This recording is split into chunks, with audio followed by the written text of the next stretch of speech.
The meeting will please come to order. Hello, everyone, and Happy New Year. My name is Trippy Congo, President of Wilmington City Council. I'd like to thank everyone who has joined us in council chambers, and also thank you to those of you who are joining us virtually. Just as a reminder for public comment, there is a Google Form sign-up link in the chat for anyone who would like to speak, and public comment will take place after non-legislative business. At this time, we'll have our opening prayer by Akira Granado. Heavenly Father, we have assembled to handle the affairs of our city. As we do so, we ask for your guidance and understanding. We pray that our city reaches a place of peace and safety. Keep us out of harm's way and bless those who are in authority. Let respect be key in all our endeavors. Amen. Amen. At this time, we will recite the Pledge of Allegiance.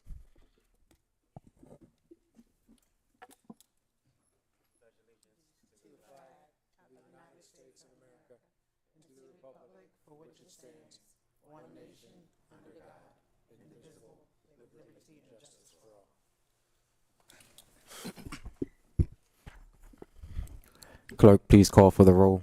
Councilwoman Darby, Present. Councilwoman Oliver, Present. Councilwoman Harley, Present. Councilwoman Fields, Present. Councilwoman McCoy, Here. Councilman Johnson, Here. Councilman Field, Councilwoman Cabrera, Councilman Mills, Present. Councilman Spadola, Present. Councilwoman Bracy, President Congo. Here. 11 present and 1 absent. Thank you. And Councilmember Cabrera did ask to be excused. So noted. Reading of the minutes from the previous meeting. December 8th, 2022, City Council met on regular session with the remote participation on the above date at 6:30 p.m. with President Pro Tem Maria D. Cabrera opening up the meeting. The floor was given to President Congo, who presided over the meeting virtually. The opening prayer was done by Kara Granardo, Deputy City Clerk. The Pledge of Allegiance was recited by City Council. Mr. President, from the last council meeting took place on December 8th, let the record reflect that the minutes were accepted into the record. The correct date for those minutes is actually December 1st. Thank you. Thank you. May I have a second? Second. It's been properly moved and seconded that the minutes be accepted as corrected and written on the question. All in favor signify by saying aye. Aye. Any opposed? Motion carried. This time we'll have our committee reports. December 5th, 2022, President, members of Council, City of Wilmington, ladies and gentlemen, we, your Finance and Economic Development Committee, met by anchor location and remote participation, to whom was referred ordinance number 22048 entitled, "In Orders to Expand Eligible Uses of Community Support Grants Made by City Council." Have given this ordinance careful study and recommend council vote on it accordingly. Respectfully submitted, those members present: Councilman Johnson, Councilwoman Harley, Councilman Field, Councilwoman Oliver, Councilman Spadola, and President Congo. Mr. President, I move that the treasurer's report be received, recorded, and filed. Second. It's been properly moved and seconded that the treasurer's report be received, that the committee report be received, recorded, and filed on the question. All in favor signify by saying aye. Aye. Any opposed? Motion carried. This time we'll have our treasurer's report. Yes, thank you, Mr. President. January 5th, 2023. Total investment, $478,978,999.36. Total cash on hand, $14,768,219.68. Grand total, $493,747,219.04. Submitted by Dwayne Sims, City Treasurer. This one's Treasurer. Mr. President, I move that the treasurer's report be received, recorded, and filed. Second. It's been properly moved and seconded that the report be received, recorded, and filed on the question. All in favor signify by saying aye. Aye. Any opposed? Motion carried. This time I'll accept the motion to move to accept all non-legislative business. So moved. Second. Second. It's been properly moved and seconded to accept all non-legislative business on the question. All in favor signify by saying aye. Aye. Any opposed? Motion carried. Do any council members have any recognitions this evening? I have a recognition. Councilmember Darby.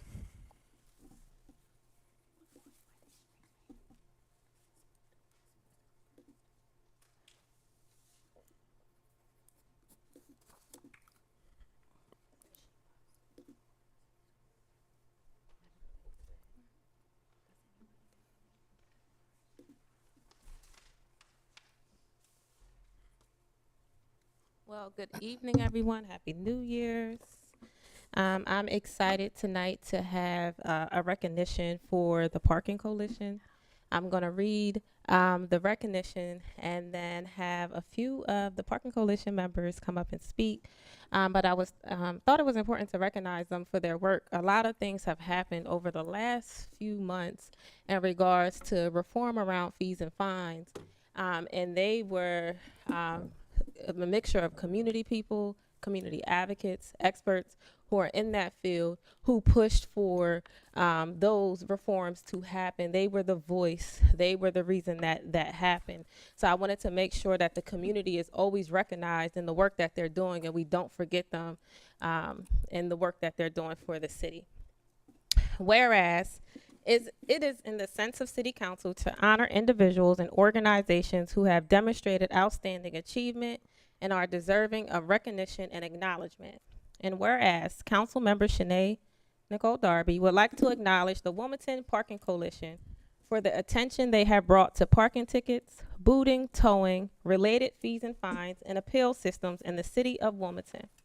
And whereas the coalition is a collaborative effort by concerned citizens and community leaders who represent some of our oldest and most well-respected community organizations. The members of this group have used their voices to echo public questions and concerns about parking regulations during and preceding the COVID-19 pandemic.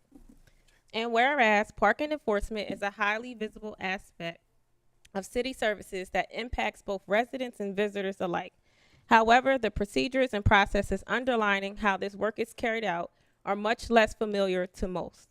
And whereas these individuals have reinforced our city's need to make parking protocols understandable to the general public, to consider their potential impact on residents, and to continually engage with citizens.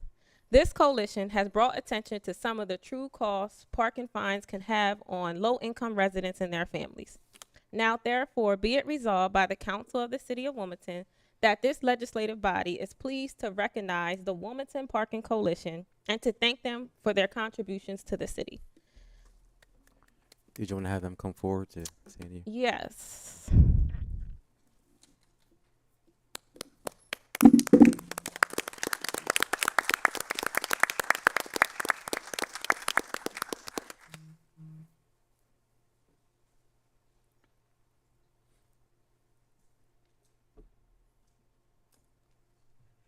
Thank you very much, Councilmember Darby, and thank you very much, City Council.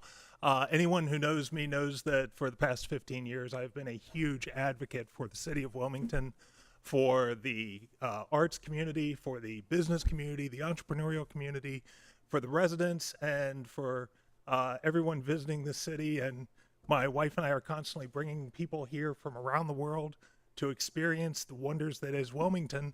And we look forward to working now with City Council and with the administration to resolve this one issue that just seems to constantly be a thorn in the side for visitors, for residents, and for businesses around here, and making sure that gets resolved so that this city can continue to be a bright, shining spot for everybody in the Mid-Atlantic region. Thank you very much.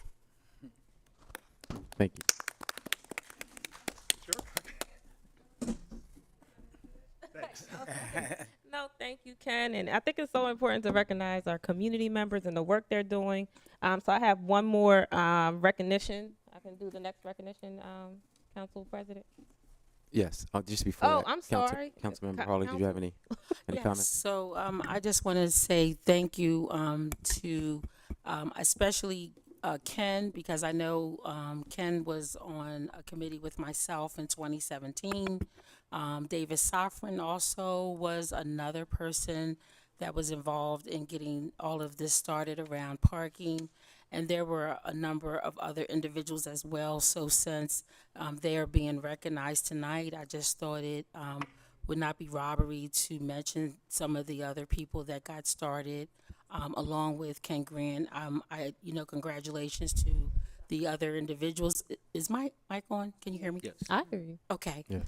Congratulations to the other individuals, but again, I wanted to mention some of the others that were working on that parking and I'm hopeful that we will be able to implement some of the ideals and some of the work and all the meetings and all the data that has been gathered. So that's what I'm looking forward to, the implementation of all this work. So thank you for recognizing this particular group. Councilmember Oliver. Thank you, Mr. President. I too would like to congratulate Mr. Grant. I've worked with him on several in the past, but I would be remiss if I wouldn't mention Councilwoman McCoy and Harley and David Safran, always working on fees and fines, session 107. So just to put it out there, has been a collaborative effort through everyone. So kudos to you, Grant. Thank you. Councilmember Bracy. I just want to echo everyone's sentiment. I think this was a great recognition of some community members that have really been on the ground working hard. They found an issue, they saw it, they started advocating when no one else was listening, and then they finally got the attention of the right people, and you can see the results of their hard work and dedication. And just wanted to be on the record as also saying congratulations. All right, thank you. Yes, and just to confirm, just to clarify, the Wilmington Parking Coalition has been around for a while. They're not involved with the fees and fines, because I know someone asked about recommendations and data. So they're not doing that. They actually sent us data already in many emails stating what was going on with our fees and fines. So they're a separate group who has been doing this work, and Ken Grant is a part of that group. The Latin American Community Center, there was a representative with the Wilmington Parking Coalition. I know the Delaware Justice Center, Network Delaware. I don't know who else I'm missing, who's on there, but they're all sitting like over here in that area. So Ken Grant is a major voice, but there were so many even before some of the initiatives that has been put place with this current council. So I just want to make that clear, because I don't want anyone to think that they're going to come up with more data and recommendation. Y'all can, if y'all want. But can I do this, the second recognition? Yes. All right. So the second recognition is actually what I think most people were alluding to. This is to recognize, and I realized this week, a lot of people was calling it the Fees and Fines Working Group, and I thought that was a good term or way to explain who they are. So it's a Fees and Fines Working Group that started through a application process that we started in March. And through this, it was through a national program that works with cities and counties. And they work with cities and counties on fee and fine reform. So we got together, we applied. It was not me, it was a group of us, because there's so many brilliant minds over there that we all were able to get together and be one of the cities and counties selected across the country. So I thought that was amazing. And I want to recognize my peers, my colleagues, these community members who are actually doing this groundwork, who's pushing for these reforms. So I'm going to read this recognition, and then I don't know if someone wants to come and speak up for the Wilmington's Fees and Fines Work Group. As Yes, it's being called. Councilwoman Dorby, if you can invite them to come up. Okay. They can come up. They can come up now while you're reading. Okay, cool. Y'all can come up while I read it. Whereas it is the sense of City Council to honor individuals and organizations who have demonstrated outstanding achievement and deserving of recognition and acknowledgement. Council member Shanae Nicole Darby would like to acknowledge the Wilmington Cities and Counties Fees and Fines Justice Team, the Fees and Fines Work Group as it's called. And whereas in August of 2022, Wilmington was among 10 cities and counties throughout the country selected to join the City and Counties for Fees and Fines Justice Network. This national leadership network is facilitated by Policy Link, the Fees and Fines Justice Center, and the San Francisco Financial Justice Project. It offers cities and counties experts and support to develop and implement reforms to fees and fines that prioritize equity and economic well-being in vulnerable communities. And whereas the COVID-19 pandemic and inflation have increased the financial strain on many families, the goal of the Wilmington Cities and Counties for Fees and Fines Justice Team, the Fees and Fines Work Group, is to consciously examine fees and fines that have disproportionately impacted vulnerable communities and develop community-informed solutions that fit the needs of the city of Wilmington. And whereas the work of the local team not only has the potential to positively impact our city, but also to serve as a model for equitable policies in our counties and cities throughout the country. Now, therefore, be it resolved by the Council of the City of Wilmington that this legislative body is pleased to recognize the Wilmington Cities and Counties for Fees and Fines Justice Team, the work group. We look forward to the positive impact that their work will have on the quality of life of Wilmington's population. So thank you guys again. I just think, again, recognizing the community, the work that they're doing, they're pushing for these reforms. They've been speaking about it. This is a new group separate from the Parking Coalition. The Parking Coalition has been putting in the work. We have just partnered and used some experts, some community people to work with a national program, and I want to recognize the work of you guys because I really appreciate it. A lot of the brains are you guys and helping me get these applications done, finding the information, understanding the data, and being able to network and make connections in our community. So thank you guys, and I don't know who's speaking, but I'm going to get out the way.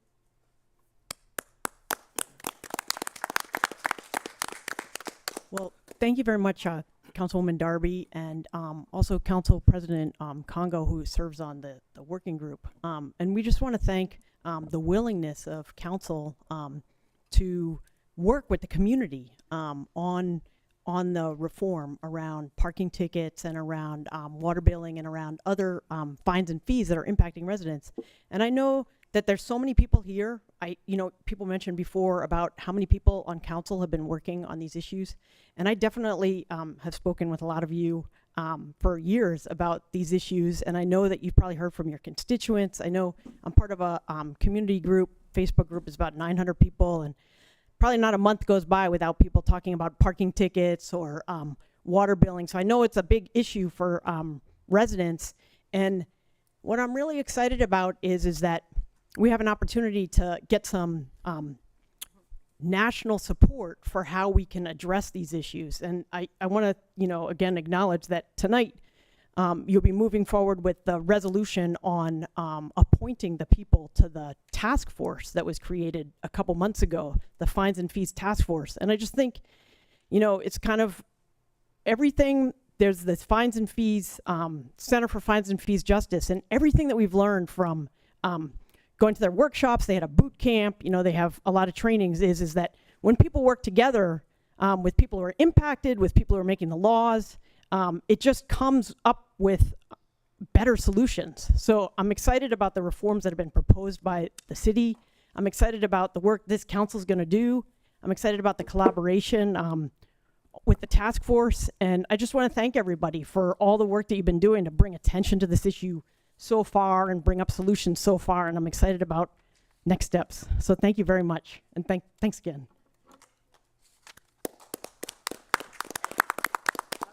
Okay. All right, well, I think I'm done. Councilmember Harley. Yes, so I want to congratulate the group for the work that they have already done as it has been shared tonight.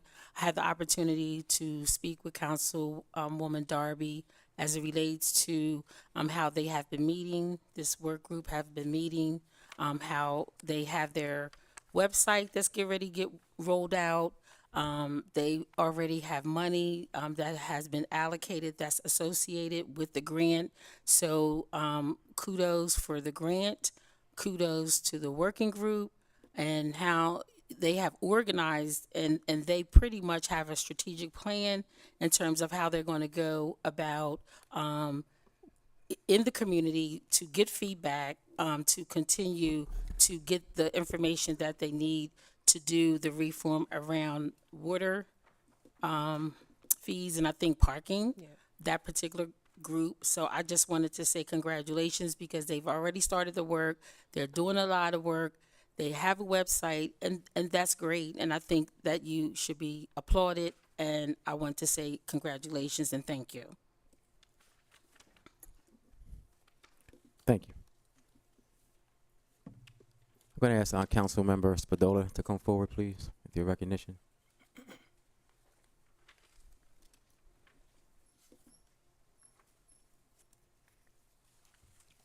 Good evening, everybody. Happy New Year.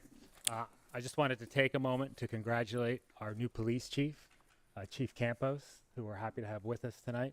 I first met the police chief in 2014, 2015. I don't even know if you remember, I had a certified instructor training course in Newark. And through the years in my role as the Civic Association president, he's just been in Delaware Avenue, Charlie Square area. He's been super responsive to the serious complaints, but also the quality of life complaints. I think he's got to get a new phone number because at every Civic Association meeting on the west side, they probably have it. He's probably getting blown up today quite a bit. But he's just got such a storied career, and I think this is an opportunity for council to have a fresh start with our police chief. I think some council members came into council with some preconceived notions about the previous ones. You know, he has such so many accomplishments. I know he's going to do great things. And I'm just going to touch on some of his the stuff that really stands out. He's been with Wilmington PD for 26 years. Councilman Kane Spadola, graduate. excuse me. You can ask him to come up with you. Join. He was a detective assigned to the. Please, yeah, please.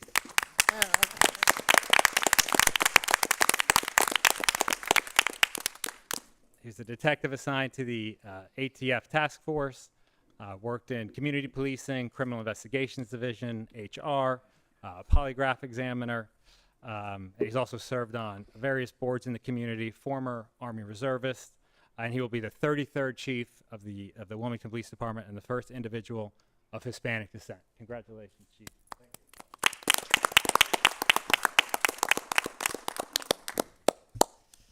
Good evening, everyone. President Congo, council members. Hearing all these accomplishments, it just means that I've been here a really long time. And I'll try to be brief because one of Councilwoman McCoy's meetings, I got scolded because I went a little long. I can't get long-winded, and it's because I have a lot of passion for my job. And I have a lot of passion when I'm talking to city residents. All right, when I hear their problems, I want to be a problem solver. I want to be a people uniter. That's what I am. And some of you who I've worked, Councilman Spadola, Councilwoman McCoy, Councilman Johnson, Councilwoman Fields, Councilman Field. I get you guys always confused. Try to remember the S. But when someone calls me in the community or one of you guys calls me, I try to be as attentive as I can because I know that it's important. You're getting a phone call from someone, and you have to be responsive to them. And if I'm not responding to you, that's when that communication breaks down, and people get frustrated, people get upset, and they have a right to be upset. We're not responding to them. So I can tell you that that's one of my strengths is that I unite people. I try to solve problems, and if I can't or don't have the answer, then I'll work with you or try to find the problems that we're facing. This is just an extension of the work that I've been doing on the west side as the Sector 3 captain, working in the community engagement, going to community meetings, bringing the officers with me. And now I get an opportunity, and I'm excited about it, to be able to work with the other communities in the city, on the east side, on the north side. Yeah, so I'm looking forward to that and being able to to bring everyone together and try to solve as many problems that we're facing. So we had a pretty good year last year, but I'm not resting on that. We can always improve, and we're going to improve, and I hold myself accountable just like I'm going to hold my command staff accountable as well. So thank you again for having me here tonight. Today it's been an overwhelming day, not because of the job. It's because of the amount of love and support that I've received, such as this here tonight. I think I got about 600 or 700 texts and phone calls throughout the day. I'm still trying to respond back, and I'm not even talking about the phone calls. So that's overwhelming. That makes me feel extremely proud because I've touched a lot of people. That's what it tells me anyway. But I'll continue to do that work on the city, so the whole city. So thank you, and thank you again. Yeah. Councilman Johnson. Chief, if you can please, Chief, if you don't mind standing. A few council members want to say a few words. Chief Campos, I thank you for your leadership through the years. Since I came to office, you've been a just a partner working with me on the west side, working with the unhoused population, the mental health issues we deal with over there, the sex trafficking we deal with on the west side. You have been there every step of the way, and I can't think of a better leader and a better model for what the guardian type of law enforcement is. Is being part of the community, and I look forward to the department under your leadership for many years to come, because when I heard you were the guy, I was like, wow. You couldn't think of if you could make a model of what a police chief should be, it would be Captain Campos, because you're on the ground, and even some of the ideas we talk about police reform, we talked about it through the years, and you've been kind of helpful with me with planning legislation and talking about how we can make our department better. So I really look forward to implementing many of the reforms we're still working on. And, we did have a positive trend last year, and we got to keep it going. And I know it will under your leadership. Thank you. Thank you. Councilwoman Fields. Yes, thank you, Council President. I just want to say congratulations, Chief Campos. I texted him today. I said, now I have to change the title in my phone from Captain to Chief. But I'm really excited that, you're in this position. I know you're going to do well. And, just doing a census around today, everybody is really excited that you've taken this position, and they know that you're going to do well and you're going to work well with the people in the department. But not just the department, you're going to work with the community. You and I have walked the streets at nighttime at different functions, and we just talked about how we can help West Side. So I'm excited, and I'm gonna call you once a week anyway, whether you're chief or not. But I'm excited, and congratulations. Thank you so much for all the work you do. Thank you. Thank you. Councilwoman McCoy. Thank you, Mr. President. I'm sorry I scolded you, Chief. I don't think anybody would believe you because I'm usually so agreeable. But I let out an audible scream when I read the press release. I'm like, oh my God. So I let all of the leadership know in the area, and they were all so excited. I've shared the news far and wide throughout 6th District. And I just want to say congratulations. I'm so looking forward to the next steps. I do realize that you've been here for a while, but I know it's going to take some time for you to get used to those shoes or whatever. But we are here, and we are patient, and we're going to make certain we support you. Thank you. So much. Thank you. Councilwoman Harley. Yes, thank you, Mr. President. First of all, I want to say congratulations to you, Chief. I do not know you as well as my council member colleagues, but I did want to share that when we learned that we had to get a new chief, of course, I began to ask different officers around the department, what their thoughts were. And to my surprise, only because of course, I'm in the 4th District, apparently you were working in the other districts, a number of officers thought that you would have been the best pick. So this started a couple weeks ago, and your name started circulating, and we were really excited.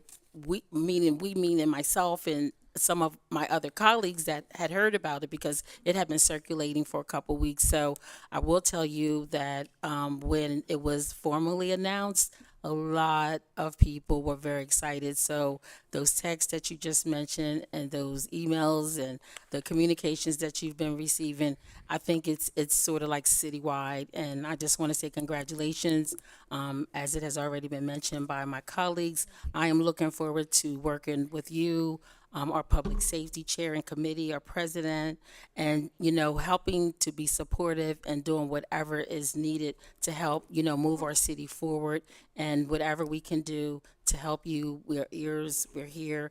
Please reach out, because we definitely want to work with you, and we do want to work together. Congratulations. Awesome. Thank you.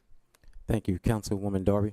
Yes, I don't know you as well as the other council colleagues either, but I know when the announcement came out earlier, I was in the middle of a TV show recording, and they were like, yeah, they announced a new chief of staff. And I'm like, so what y'all think? And a lot of community people I'm reaching out to was like, yes, like you have like community cred. Like people said really good things about you. So I'm excited in that you, are a Wilmingtonian. I am, a Wilmingtonian too. So I am prejudiced to that. So I'm excited that you're from Wilmington. You're from the city. You have the experience, you have the years in. So I'm excited just to get the work done, to work with you, to see what we can do to improve like community relations with the community and doing all the work. So I'm excited for you, and that you have this opportunity. And I don't know if this is history in the making. I don't know the chief of police lineup, but are you the first Hispanic chief Yes. of staff? Like, that's history. I'm excited for that. You know, like that is groundbreaking, right, for our city to see that happening, and all the other brown and black kids will see you and know that they can aspire to be you. So that's exciting for me, the representation. Awesome. Thank you.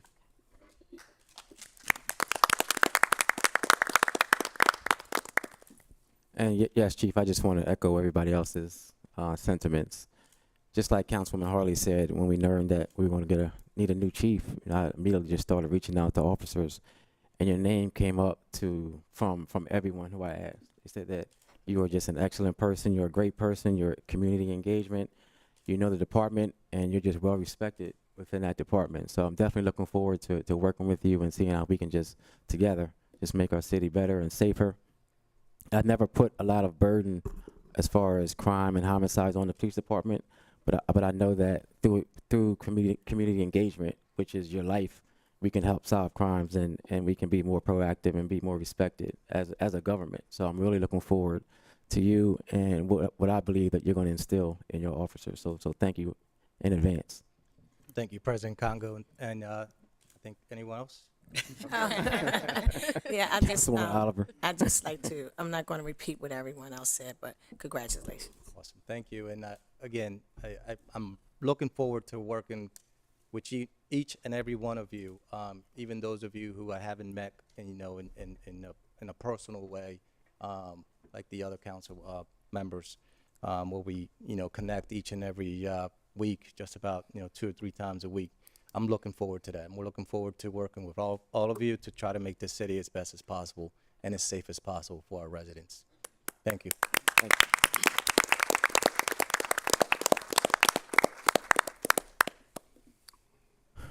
Do any other council members have any presentations? Councilmember Harley.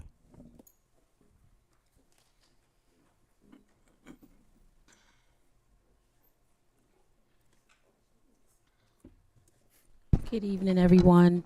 At this time, I'm going to ask Mr. John Robinson and his family to please come at this time, and anyone else that is here in support of his recognition, I'm going to ask that you please come at this time. And while they are making their way to the podium, I just want to say that this year was the first year that I got the opportunity to be a part of what Mr. John and his family and the organization that he represents, what they have been doing. I got a call from my daughter Nichelle, who's in the back. She had been talking about this organization for a couple years, and this year she just happened to ask me, you know what, I'd like to come out and help them to do the work that they were doing over at Warner School. And unbeknownst to me, I didn't know none of this was happening tonight. When I got here, I heard about this, and I said, sure, I'll be glad to present it to him. But I just wanted to say, because I witnessed it this year, what he's doing and what he started, I mean, it is totally, truly an amazing work that they're doing, and I know that it's only going to get better. And I was just so amazed at what one person and their family could get started, and through their leadership, through John, his wife, his daughter who's here, and all those that work with him, how, many hands truly do make light work, and the work that they're doing is really phenomenal. So I just wanted to say that before reading this resolution on behalf of Council President Ernest Trippy Congo, January the 3rd, 2020, January the 5th, 2023. Whereas it is the sense of City Council to honor individuals and organizations who have demonstrated outstanding achievement and are deserving of recognition and acknowledgement. Council President Trippy Congo would like to acknowledge John Robinson and members and supporters of the Our Watch Corporation for their service to the community. Whereas approximately 12 years ago, as the Christmas holiday season began, John Robinson, along with his then 4-year-old daughter, Zoe, decided to take some new toys to the children at the Mother Mary House of Hope Women's Shelter in Wilmington. In the years that followed, John expanded the charitable endeavors by reaching out to family, friends, and Facebook for donations. As the Christmas season of 2015 approached, John decided to connect with the principal of Pulaski Elementary School about bringing gifts to students in need. As a result, the initiative flourished and grew to include Bayard Elementary and Warner Elementary. The work of Mr. Robinson and his team has ensured that the most disenfranchised elementary school children within the inner city would have a joyful Christmas morning. Whereas, collectively, the group's mantra was "Not on Our Watch," which became the Our Watch Corporation. With the assistance of dedicated board members who include John's wife, Suzette, and his daughter Zoe, who is now 16 years old, 104 donors, and the consistent generosity of numerous community sponsors, Our Watch fulfilled the wishes of 105 children in need in 2022. The group also provided much needed food relief to local families for Christmas. Now, therefore, be it resolved by the Council of the City of Wilmington that this legislative body would like to express their support, acknowledge, and commend John Robinson and the Our Watch Corporation for bringing holiday joy to families in the City of Wilmington and the state of Delaware. We wish them continued success, and again, congratulations.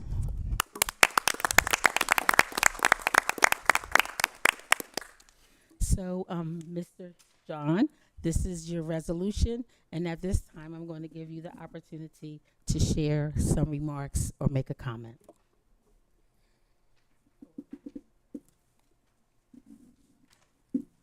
Thank you for having me, esteemed council. Thank you for the recognition, Trippy, Councilwoman Harley as well, President Trippy.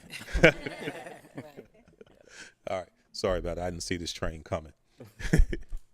When you look at the genesis of Our Watch, we always knew as a family that we were blessed. But around the holidays, that's when it pulls at your heart to see others who are not so similarly situated. And what we've always tried to teach our daughter is you can't just take everything.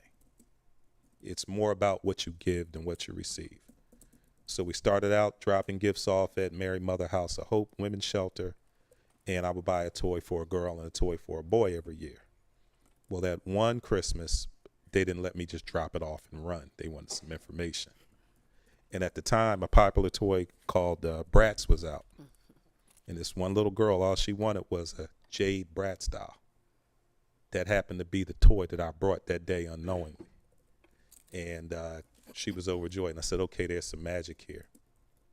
And as Councilwoman said, I reached out to principal at Pulaski Middle School, and then we went to Bayard, and then we went to Warner, and then it flourished. And the idea of Our Watch is that every child matters, regardless of their socioeconomic situation. Through no fault of their own, some children will wake up to nothing or little to nothing on Christmas morning. And we were determined that that was not going to happen on our watch. And that's where the name came from, and that's where the mantra came from. And if you look at what it's designed to do, it's designed to make a child understand that whoever he or she is, that they matter. And holistically, that impacts the future of Wilmington, because if a child feels that they matter, then they feel that someone else matters, and then they feel that life itself is precious and life itself matters. And that is positively impactful to the community from a violence perspective. These children understand that, once again, not to be redundant, that they do in fact matter. That's what we're determined to have that child's rationalization interpretation be. What we hope to do is to expand beyond the Christmas holiday into the end of the academic school year when kids are out for the summer. And as Councilwoman Darby said, over 12 years of age, you know, there's pretty much nothing to do in the inner cities of Wilmington except get into trouble. So we hope at some point to sponsor an overnight camp for a week or two for these children to go to and see something different. See that there's more than just the concrete urbanized environment that they live in. So, you know, as was stated, we've took care of the entire wish list of 105 children, as well as feed their families for Christmas. This yeoman effort could not be done without the board members of our watch, you know, starting with my wife, Suzette, Vice President. In attendance is Nichelle DeWitt, daughter of Councilwoman Harley, Kia Wyatt Woolfolk, Nancy Woodson, Dewana Payton, Monica Matthews Peel. Did I leave anybody else? I hit all 7. Okay, and my favorite little elf right here, who's there every year with us, Zoe, who I hope that we can pass on the baton to her when we get too old for this stuff. All right. So thank you all for the recognition.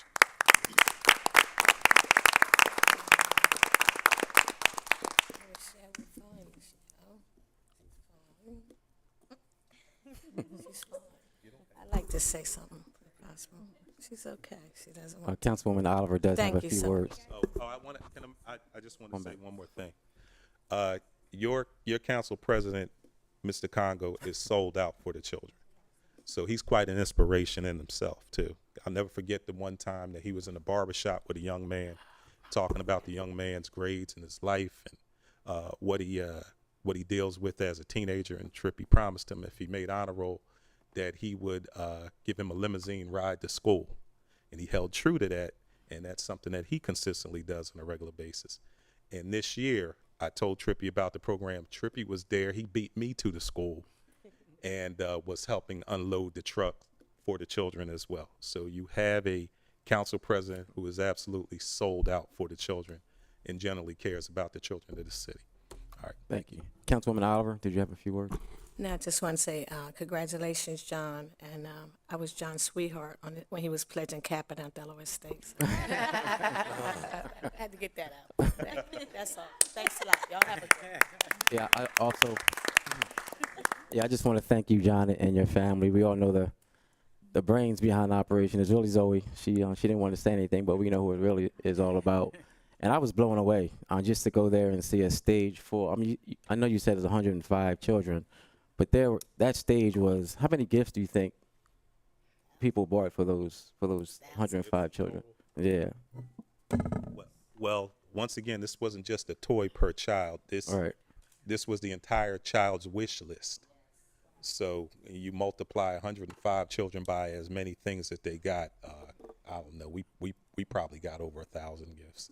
Yeah, it's definitely to see a stage just full of toys and gifts and bikes and food for their families. It was really overwhelming. So I just had to have you come and just show our appreciation for you and what you and your family are doing. So thank you so much. And honestly, I got the email that something was happening, and I showed up, and I just didn't expect what happened.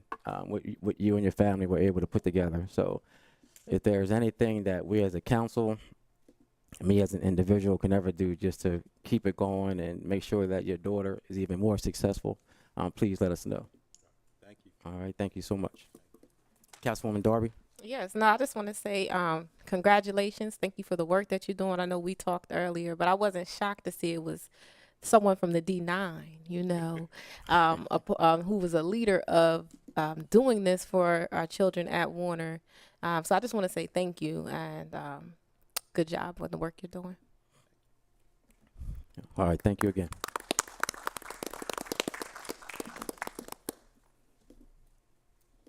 Councilwoman McCoy.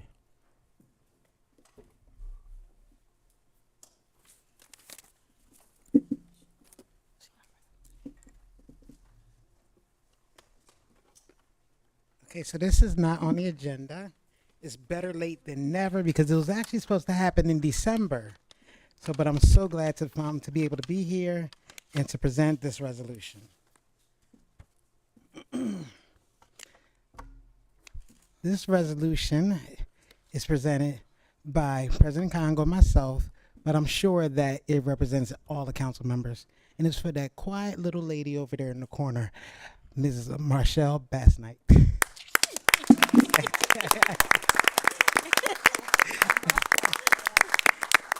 Come on up, Marshall. I know you don't want to.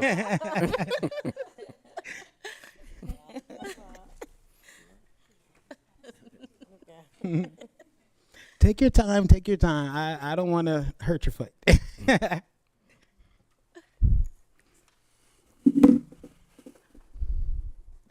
Thank you so much, Marshall. I know that you don't really like to be the center of attention. I get that, but I had to just say thank you. And this is the only way I know I can do it. And it's not on the agenda because you're kind of newsy and you always all over everything. So we had to do it this way. So I'm going to read the resolution. Whereas it is the sense of City Council to honor individuals who demonstrate outstanding achievement and are deserving of recognition and acknowledgement. The Wilmington City Council Senior Legislative Advisor and Chief Financial Officer, Marshall Bassnight, is one such individual. Whereas Marshall has been a valued staff member of this 108th session of Wilmington City Council, she has been dedicated to council members and staff alike, all while tackling the annual budget, the American Rescue Plan Act funds, and the ongoing challenges the pandemic continues to throw our way. Whereas during these past 2 years, Marshall has stepped up to fill the void whenever one has arisen, especially in February 2022, when our Chief of Staff, Daniel Walker, stepped down.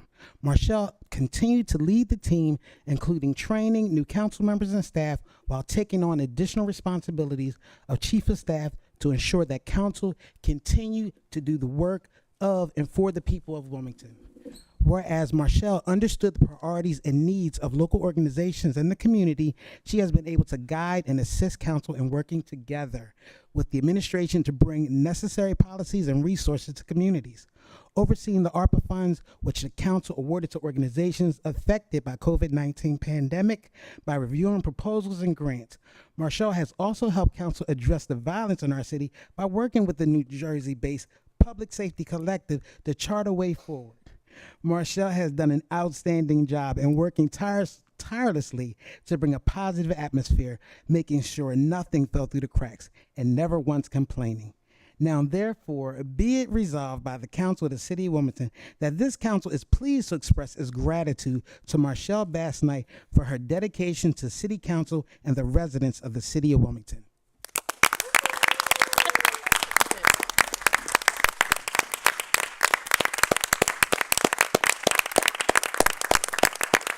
One thing to add. I feel these resolutions are really needed because no one outside the office knows the challenges faced by council staff and WITN.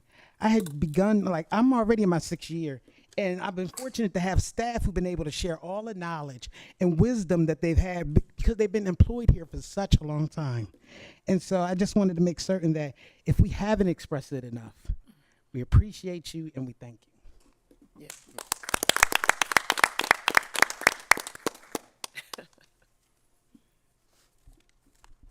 Maribel, Mona, Akira, Kendra. I don't know how this got by me without me knowing. But on a serious note, though, this means a lot. So thank you, council. Thank you, staff. Thank you, WITN. I appreciate the support. I like to be behind the scenes, and so I really do appreciate this and the kind words. I'm very emotional, so I'm trying not to hold any tears, but I really appreciate your support. That really means a lot.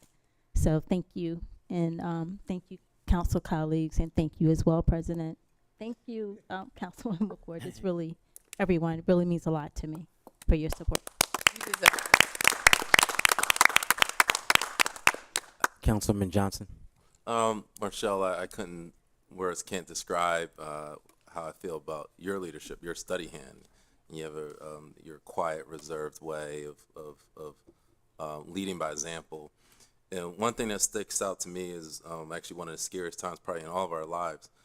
This is back in 107, and working with you in the finance committee, and then it was finance chair Bud Friel, trying to figure out the ins and outs of COVID.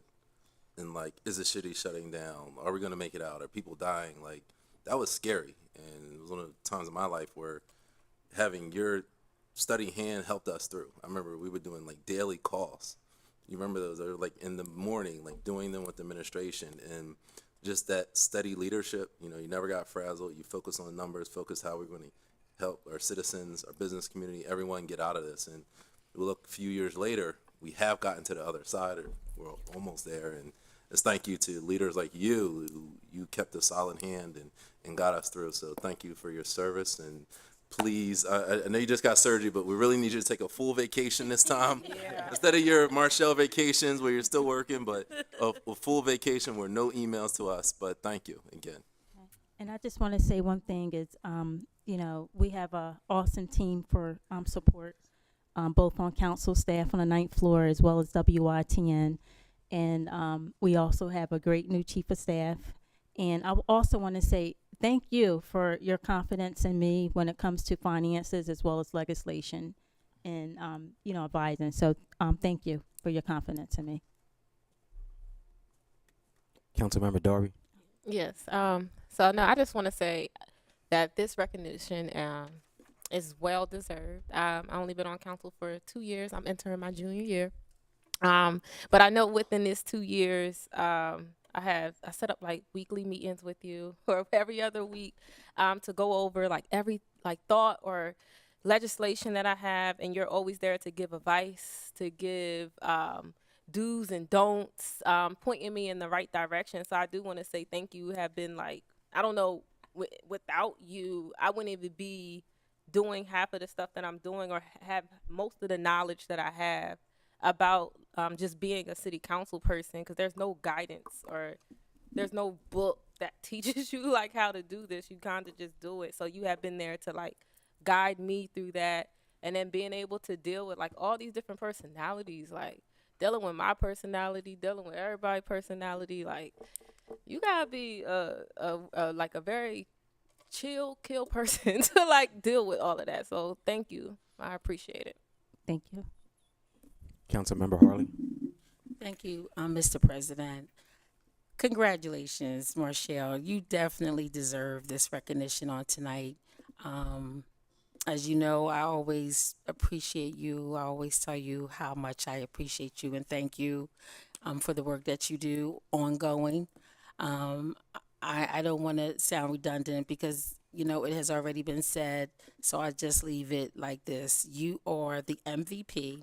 And you are the GOAT, and I'm sure you know what that means, and you would be a very, very hard act to follow. So thank you for all that you do, your professionalism, your leadership, and I just love your steady hand.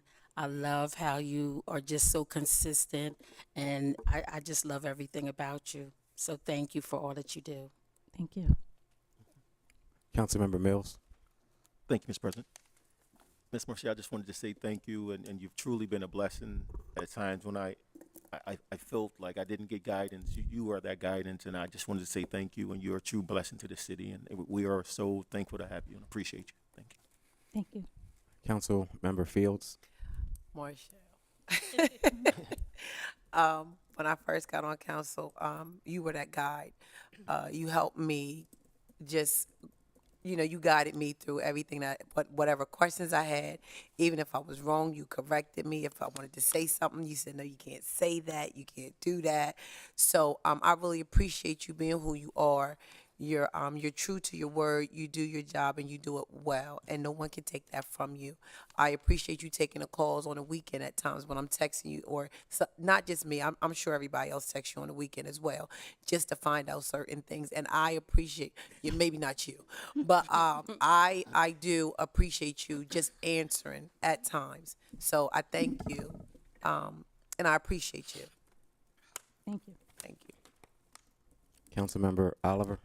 Thank you. I'm not going to be redundant, but I just appreciate your leadership. I really appreciate you because you're up early, like I'm up early. So I call Marshall way before 8 o'clock on many occasions, and she knows it's me. Okay, Councilwoman Oliver, but I really appreciate you, and you keep up the good work. Thank you. And Michelle, you know, I just have to thank you again and again. We've said it on council floor, but you are definitely deserving of this recognition. I wish that we could do so much more for you because you've been there for me on council since I was first elected, and even more so now as president. You've just been able to guide me and help me to stay out of harm's way, and I really appreciate that. You've always given me great advice. You've always had my back.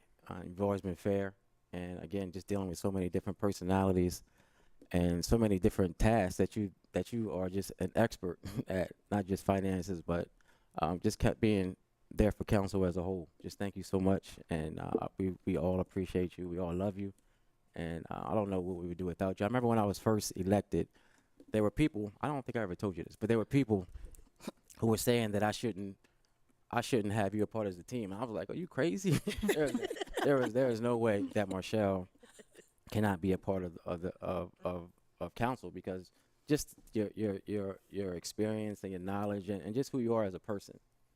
So just thank you, and I can't thank you enough. But I love you. Thank you so much. Thank you. I appreciate that, President. It means a lot. Thank you.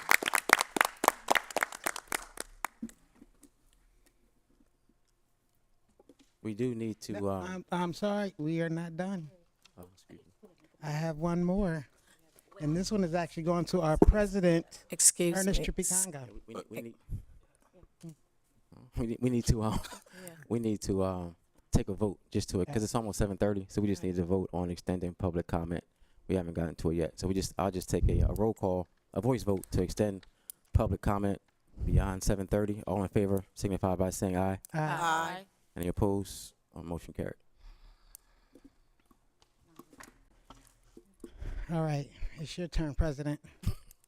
As I stated, this was actually supposed to happen in December. I was supposed to close out this year just letting people know exactly how I felt and how I believe council felt, in case we didn't get a chance to tell you ourselves. So I sponsored this. Whereas is the sense of City Council to recognize individuals who are deserving the acknowledgement of achievements, President Ernest Tripicanga II has been one such person.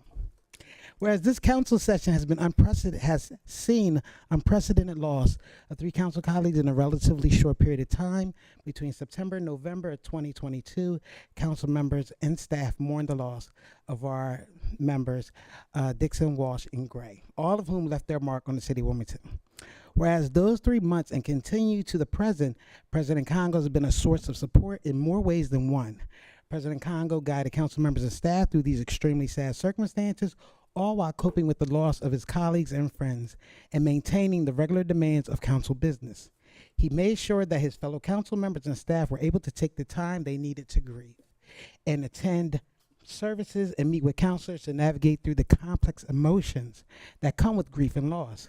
The late members Dixon, Walsh, and Gray and their contributions to the 108th session and to the city of Wilmington will not go unnoticed, and President Congo is committed to honoring each of their legacies. Now, therefore, be it resolved by the council of the city of Wilmington, and that this council is pleased to announce President Ernest Tripicanga for his leadership, for his leadership, compassion, care, and concern for the 108th session council members and staff during what was a very difficult end of 2022. Thank you, and we are all so grateful.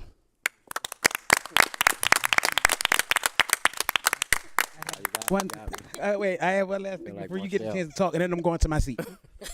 I'm sure most of the city are aware of President Congo's profession when he isn't behind his desk. But only when he had to give me a call to inform me about the loss of my former colleague and friend did I realize the impact it would have on him as well.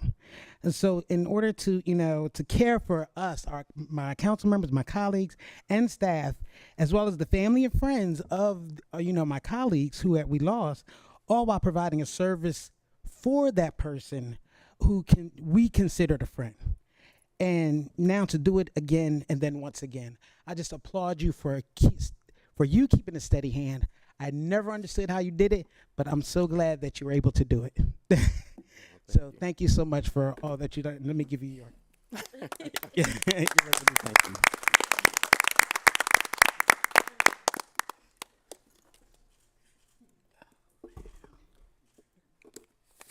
I know I'm not supposed to leave my chair. Please forgive me, Marshall. But seriously, thank you so much. I feel like Marshall. I wasn't expecting this, and I don't want to get emotional, but you know we've been through unprecedented times as a body, as a staff, and I guess during my profession, and it still never really prepares you for. Okay, hold on. just for for losing someone who is a friend, and I just wanted to make sure that all of you were able to grieve in any way that was best for you as as council members and as staff. And we're the grieving process never really ends, but together we can carry on their legacies, and we can represent our city and be great representatives as council members. So I want to thank you all just for being there for each other, and just making this one of the better councils that I've been a part of. Of course, no council has been through what we've been through, so we're not all best friends. We're not always going to get along, but no council has, and no council ever will. But I do appreciate each and every one of you, and especially our staff, just for helping us to be great representatives for the people who elected us. Thank you so much.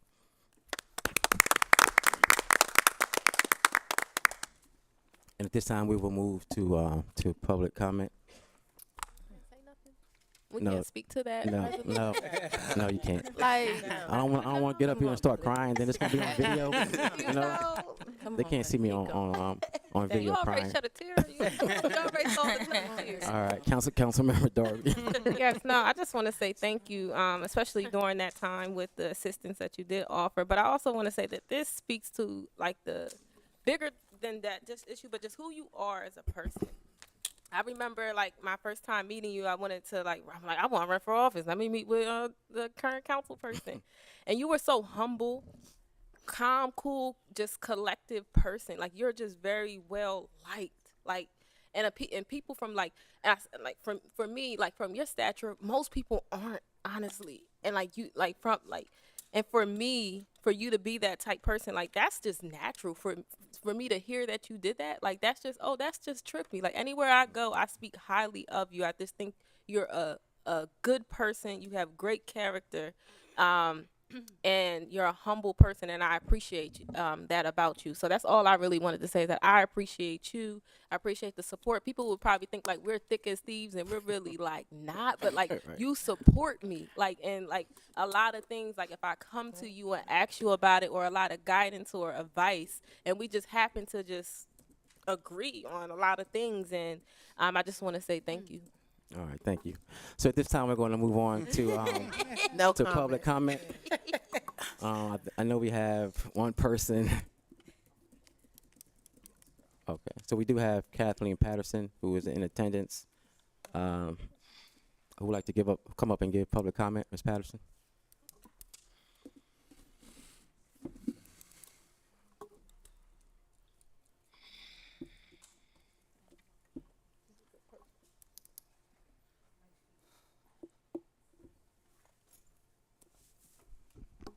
Good evening. My name is Kathleen Patterson. I'm a resident of the 2nd District here in the city of Wilmington. I came here tonight for public comment, and you all, with this resolution Love Fest, have made it very difficult to come up and say something not as nice. But I'll say it anyway. Hearing all these great things about how the parking people and the fines and fees working group have worked so well with the city government here is really good to hear. How you all are working well together. It's great to hear.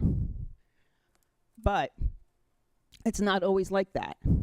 And our new chief Chief Campos over here, he made a point that when people reach out to him, that he gets back to them, and that you have to, in order to have people have confidence in you. And this comment is not solely directed at council. It's directed at the government of Wilmington, at the administration as well as council. So back in 2018, council voted to amend Chapter 35 of the city code regarding civil rights and the city being a human rights city, and to reestablish a civil rights commission here in the city of Wilmington. It took till 2020 for a resolution to come to the floor of council to appoint 7 people to be on that commission. Then it took a few more months for that commission to start meeting, and it did take that commission some time to get its feet under them and just figure out some rules for itself and what they wanted to do. And all along that time, people kept resigning. And so part of this commission is appointed, it's voted on by council to approve the appointees, but 5 are nominated by the mayor's office and 2 by the city council. And over this time, 4 of the 7 members have resigned since December of 2021. The code says that they should be replaced within 90 days by the body that appointed them, being like if the mayor's office appointed someone, the mayor should have someone else come on to the council. Despite requests to the administration and despite a message to the president of council and a couple of the council members who were sponsors of the original legislation, we got no response, not even an autoresponder saying, we'll get back to you one day. And so now this commission is pretty much defunct before the term of the members has ended, because there's only 3 of us, not 4, to do the work that we've kind of decided we should do. And not getting back to people and not letting them know that, hey, this is a tough time and we can't get back to you. Even a message like that or an autoresponder is something, but to hear nothing and to have no names come forth has been very disappointing. Thanks for listening to me. Have a good night. All right, thank you. I would also like to accept in the record 2 resolutions from Councilmember McCoy. The resolution recognition from Council Member Spadola, sponsored by all of council, and yes, those 3. I also want to recognize sympathy resolutions from Council Member Oliver for Jacqueline Selby, from Council Member Harley for Cynthia Lorraine Lee, and also for Vernon L. Taylor Jr., and from me for Pauline Motley and Marva Congo. And WITN, is anyone else on virtually for public comment before we move forward? Okay, thank you. Mr. President, you forgot me. I had a sympathy for Josephine Thomas. Okay, thank you. I'm sorry. And also sympathy recognition from Councilmember Fields for Josephine Thomas. Thank you. At this time, we will go into legislative business. And as we have been doing lately, we're going to dispense from calling each council member's name. Councilmember Darby. Mr. President, I have a resolution to present. Resolution 23-001, revision 1 to agenda 0259, whereas Wilmington Charter 101 grants the city broad powers. I move this resolution be received, recorded, and filed and adopted by a yea and nay vote.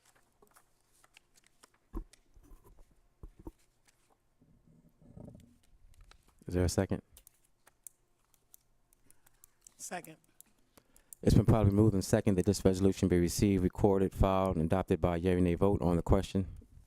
Yes, I can definitely speak to it. So it has been a long time coming to get to this point in regards to Tonight, the conversation is about the appointmentship to the establishing the task force for the fees and fines. So I'm gonna give a little bit of background about it and then talk about some of the appointmentships. So the task force for City Council is to review fees and fines and administrative sanctions in the city, and it's going to consist of 11 members. It is not focused just on parking and water fees and fines. This is looking at all fees and fines and administrative sanctions that the city imposes on citizens.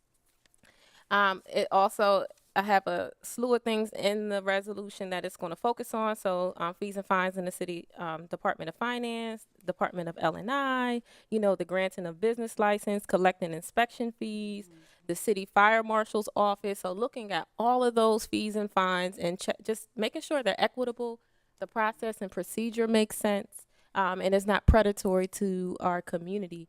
I know that all of us as city council people, we get the calls from our constituents about these fees and fines. If I want to name one topic that I think that we all can agree on as city council and we're united on, it's on this fees and fines topic here. And I really want to say it's like this task force is similar to any other committee that has been or other task force or subcommittee that has been created to focus on a specific topic, where you have community and council collectively working together to find solutions to issues.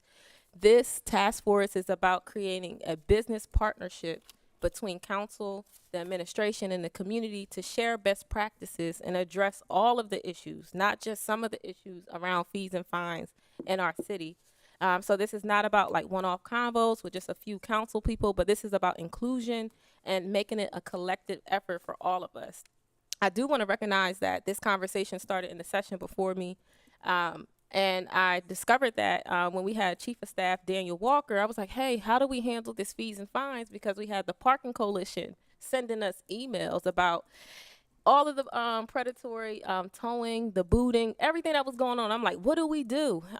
So as I was reaching out to different cities, council members in other cities and trying to get advice, one of them recommended start a task force, right? Do the work, get people together in the room, make it a collaborative effort to have these conversations. So that's when I said, hey, how do I establish this? The current chief of staff, and he was like, hey, Councilmember Harley has experience in this, reach out to her. Councilmember Cabrera is interested in this. So we began to collaborate together on this effort, right? To say, how do we establish a fees and fines task force? So I just want to say thank you to those council members, because they helped to guide me and kind of give me the history behind it from the previous session for me to continue. All I'm doing is continuing the work. We are continuing the work of what the other session started. So that is important to acknowledge. So we had several meetings. Legislation was drafted. On the legislation to establish the task force, it was Councilmember Cabrera, Councilmember Harley, Councilmember Congo, and myself, who were they were co-sponsors. I was the sponsor of the legislation. And in 2022, we had it go to committee 3 times, right? So the first time in July, we had to establish the task force, we had the legislation come up. And in July, I didn't want it to pass it through because I wanted to work with some of my colleagues on some amendments, right? So then I spoke to a few of my colleagues, reached out to them, text, email, phone calls, had meetings to say, how do I make this legislation better so that you would support it? So I did that on July 11th. It went back to committee on September 6th. Same thing happened. Hey, how about you change this, add this, do this? So, I held it again. And finally on October 3rd, it went through committee meeting. And then on October 20th, the majority of city council voted yes to establishing a fees and fines task force. And of course, I already announced the co-sponsor. So I was excited to see the unity around this initiative that we all cared about, that we all knew was an issue because we're all getting calls about it, right? So now today we sit here, this resolution is specifically about appointing people to the task force, right? In the task force, there's 11 members. 2 of them is approval or support from City Council President, which was Councilmember Cabrera, Councilmember Darby. From there, the legislation said that the task force shall also include one representative from each of the following organizations, right? So we reached out to these organizations and they were able to provide us with the names of who will serve on the task force. So that was from the NAACP, the Urban League, Network Delaware, and the Delaware Center of Justice. And I'm going to name the individuals from those organizations just for the record. So we have Cheyenne Miller from Network Delaware, Kobe Owens from the NAACP, Kaylin Richards from the Delaware Center for Justice.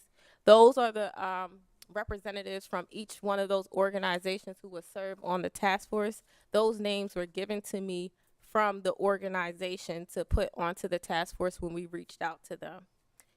Next on the task force, we needed 2 representatives from civic association and then another 2 from the neighborhood planning councils.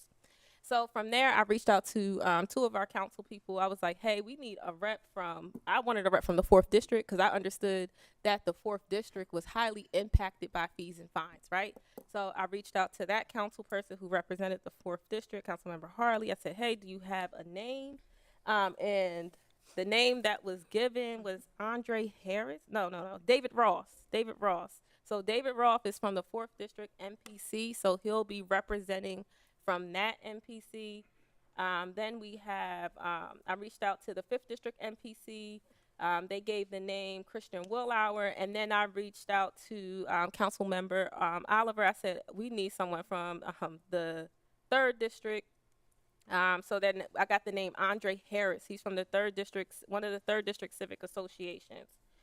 So from there, we were able to get the names from civic associations and the planning councils. I reached out to my colleagues, people from the community, to say, hey, who would be the best representatives from these specific entities, right? And of course, the chair of the Finance and Economic Development Committee, which is Councilmember Johnson, he'll serve on the task force. The chair of the task force will be selected amongst the task force members by a majority vote of the task force members. So that was the amendment, one of the amendments I made. Someone felt like, because at first I had the council president that he would select the chair, but I thought it would be fair to change it and say that the task force would decide who would be the chair, right? And the appointment shall be approved by a majority of all members of city council, so that's why we sit here tonight. And I also just want to say, because I had questions on why wasn't there administration seats on here. So the original task force legislation had administration seats on here for them to be represented, but they decided not to be a part of the task force with no explanation to me. So in the committees, I just took them off, but it's always an open door. I can always make an amendment whenever they want to be a part of it, to be able to have the mayor administration have representatives on the task force. All meetings are public and any council person can attend. So it's open, it's not secretive, everything is transparent. It's about being collaborative and working together. So other issues to be addressed, as I was reaching out to some of my colleagues, was about some people had concerns about access to data for some of the people who were on the task force. So I'm going to make an amendment tonight on the floor to make sure that that is not a concern for my colleagues. So, Mr. President, I would like to make a motion for a floor amendment at this time. Okay. Proceed. So on page, so I have to read the whole thing right here. Okay. On page 2, the first whereas clause, you're going to add the following sentence. Any data provided to the task force is limited to non-confidential information that is permissible by request for freedom of information, FOIA. So the new whereas clause now reads as follows. Whereas City Council deems it prudent to create a task force to review fees and fines and administrative sanctions administered by the city in order to ensure fairness in the administrative process. Any data provided to the task force is limited to non-confidential information that is permissible by request for freedom of information.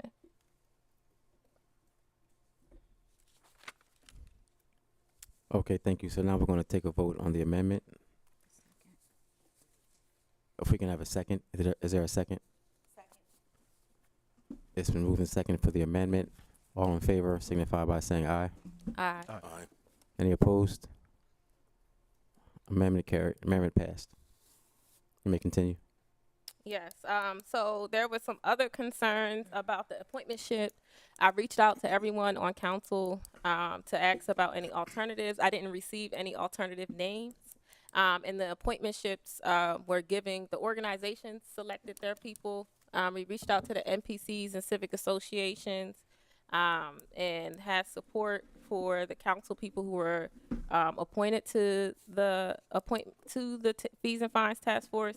So I haven't received any alternative names or anything to the appointmentships, but I made sure to reach out to my colleagues to see if anyone had any.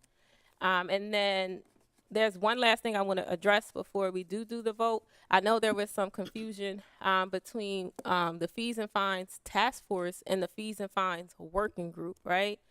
So we recognized the working group earlier. So the working group is separate from the fees and fines task force. And as like in other committee meetings, as we talked about, you know, the national group came and they talked about the difference between the task force and the work group. So we had numerous conversations about the differences. But when we look at the fees and fines working group, they are a separate entity. They're temporary. They're through the national program, and they're only focused on water, parking fees and fines.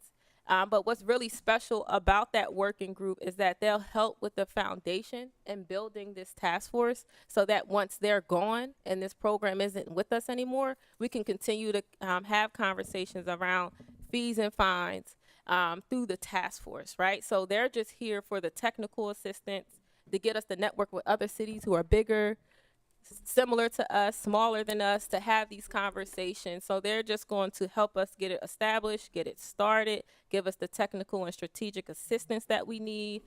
We know that we have the grant money of $50,000 through the working group, and with that we have a website that's going to be launched. We're going to do some community organizing work, community organizing training. We're partnering with UD for some research. We're doing some data collection. We're working with Friendship House for a partnership for fees and fines funds to help our constituents who are who's not able to make a full payment to lower their fees and fines that they owe to the city. So, and of course, having community meetings is part of what we're use that grant money for. So this program is like really willing to help us with the foundational establishment and support for the task force, but they are two separate things. And I wanted to make that clear before I open it up for any questions that my council colleagues have. But this is just like any other task force that the city has set up, any other commission, any other subcommittee where there's community, council working together on an issue.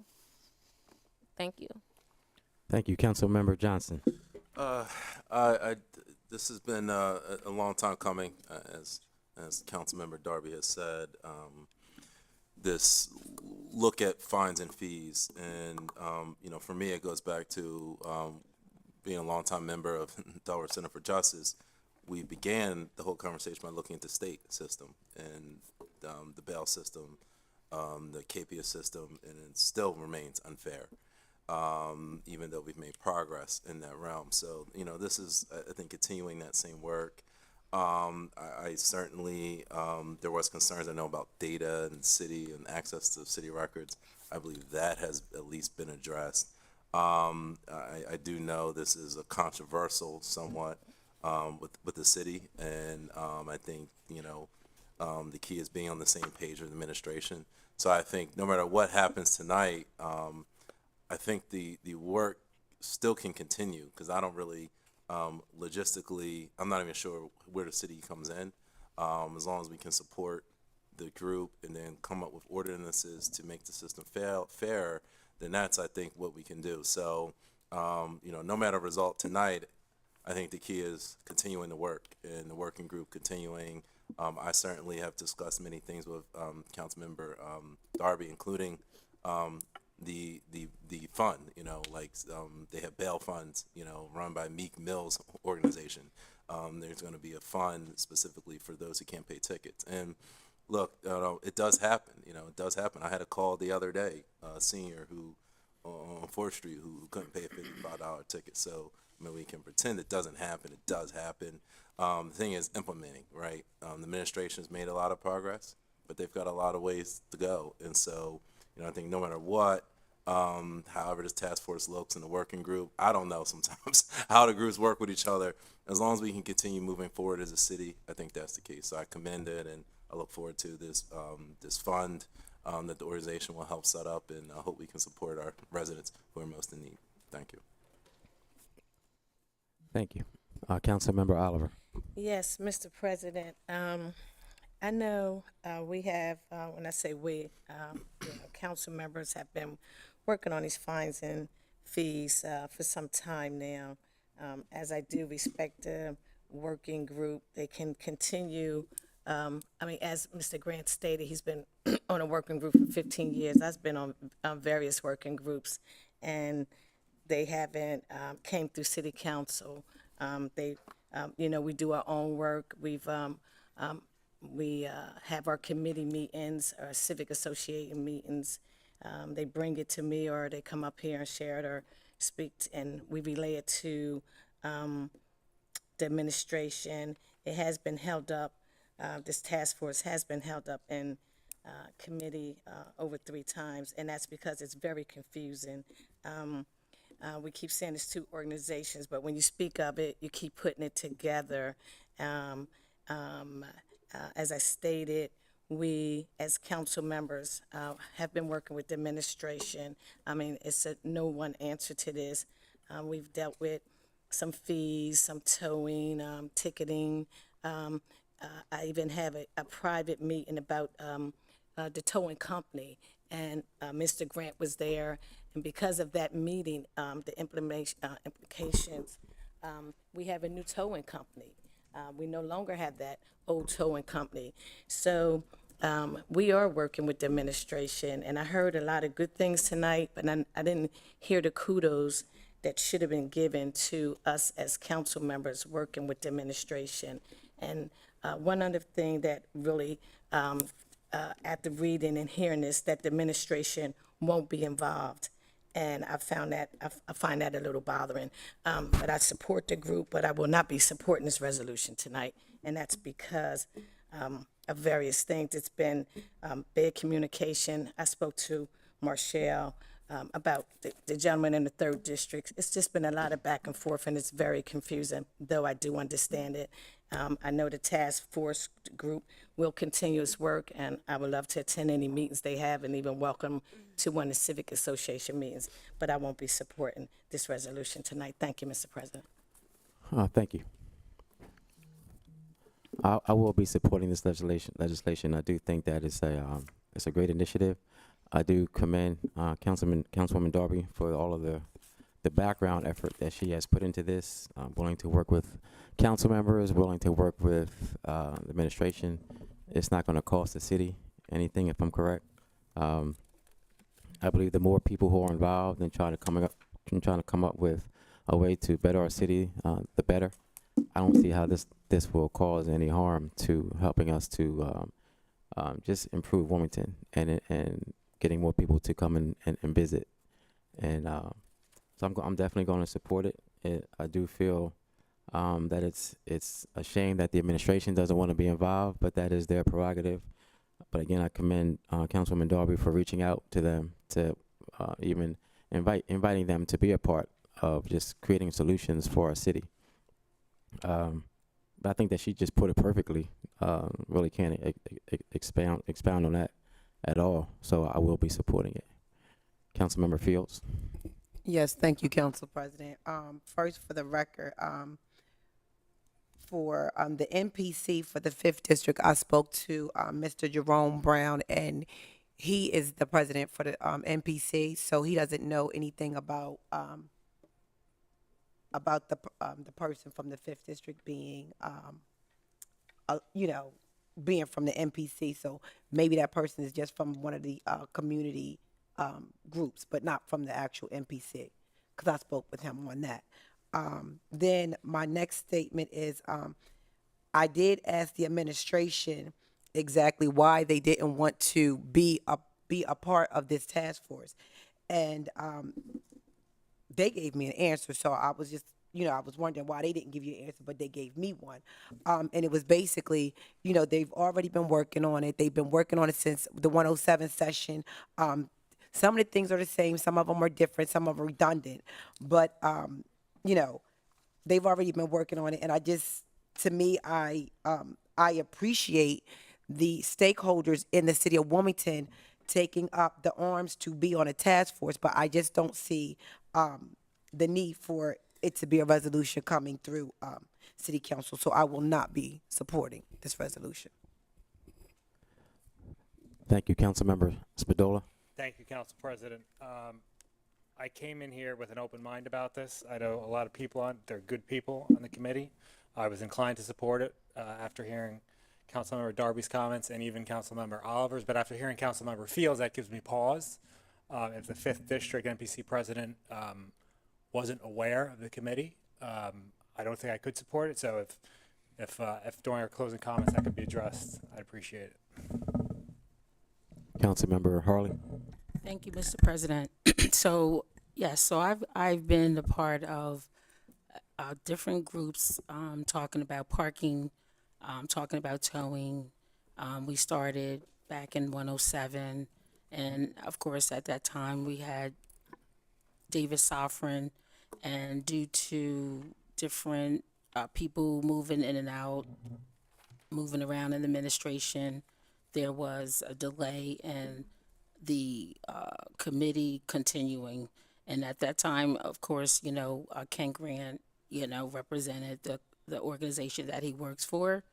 And there were those of us that, or council members, would go back to our civic meetings to get input from the community through civic association meetings. So there was input coming from the community through civic associations. And I know that council members work differently, operate differently, but through the committee that was working, through those of us going out to our civic association meetings, we were getting feedback at that point in time. As I listened and I got clarity on these two groups, I think that the working group sounds like they're doing a par excellent job. The work that they're doing is the work that we should be doing, because as Councilman Johnson mentioned, it is good work. And the grant money that came in with the work group, they are established and they got a website. They already have given money to the Friendship House. So this has already started. Things are happening, and I do hear that there's going to be a different focus. The only thing that I was trying to understand is why wouldn't that group continue to work and implement, get some results, and look at, how the lessons learned, and then find out what they're learning, what they're finding with what the administration is doing. We have a reform going on with the administration. We have the working group doing their thing, and then we're getting ready to establish another group here. That's what it sounds like. But I have one question that I really need to find out, Mr. President, from Councilmember Spadola, who I know has a survey that he created when we were at Midtown Brandywine. I know that he's been going to different other meetings to let everyone know there's a survey out there to get feedback. Okay, we have a tool to get feedback through an at-large. It's out there for anybody to go out there. If any council member needs to send the link out, they can do that. So we have a lot of moving parts already in place. So I do have a question from, I would like to know from Councilmember Spadola, what is that group doing? I thought they were working on some of these same initiatives and goals in terms of parking reform. Is it including additional fees and And Council President, I'm asking, can he respond? Yes, he can if he wants to. He may If he want- would like to. If would like to, yes. Sure. Councilman. Councilmember Harley, that is not, that survey is just a survey to get people's input on some of the legislation proposed by the mayor's office, as well as some of the legislation that I've been working on that is explained on the website. So it's really just to get the community's ideas on what they've seen in other cities and what they think about the upcoming parking reforms, because you think about parking in Midtown is totally different compared to parking in, Brandywine Hills, which is totally different than parking in the Triangle. So just trying to get a lot of people's feedback on it. And I'm happy to share that information with anybody on council who wants it. Thank you. Councilmember McCoy. Excuse me. Thank you, Mr. President. I think my only question would actually be to Councilwoman Darby, and it is basically the task force, and that after the 108th, it seems as though she's stating that this thing is going on, is moving forward. And I'm just trying to figure out, how does the task force outlive its session? Okay, thank you. If there aren't any other comments from council, I'll turn it back to the sponsor for final comments. Councilmember Darby. Yes. So I guess I'll start with Councilmember McCoy. I guess your question, you said, how does the task force outlive the session? We're in session 108, and you expect that this thing will continue when we get to 109? No, I didn't say, no. I'm sorry, the words that you stated when you talked about it, that after they're done or whatever, they can continue moving forward. And I'm just saying, why would we put that type of emphasis on making more meetings for a term that we may not know anything about? Right. So that was in regards to the work group. So the work group is temporary, like they're a program that's working with us. So they're not going to work with us forever, right? So they're going to eventually at the end of this year, they're going to be done working with us. So there will be no working group after this December 2023, right? So they are willing to come in to help set up the task force for the rest of this session for us to continue to have the conversation around fees and fines. So that, I hope that answered. Yes. Okay, good. So there were a few things. I tried to type them as you guys were talking and trying to listen at the same time. But I know one of the things was about the appointment sheet from the 5th District MPC. So I was just given names. So I reached out, and I can give you the information or contact that I had and share it with you.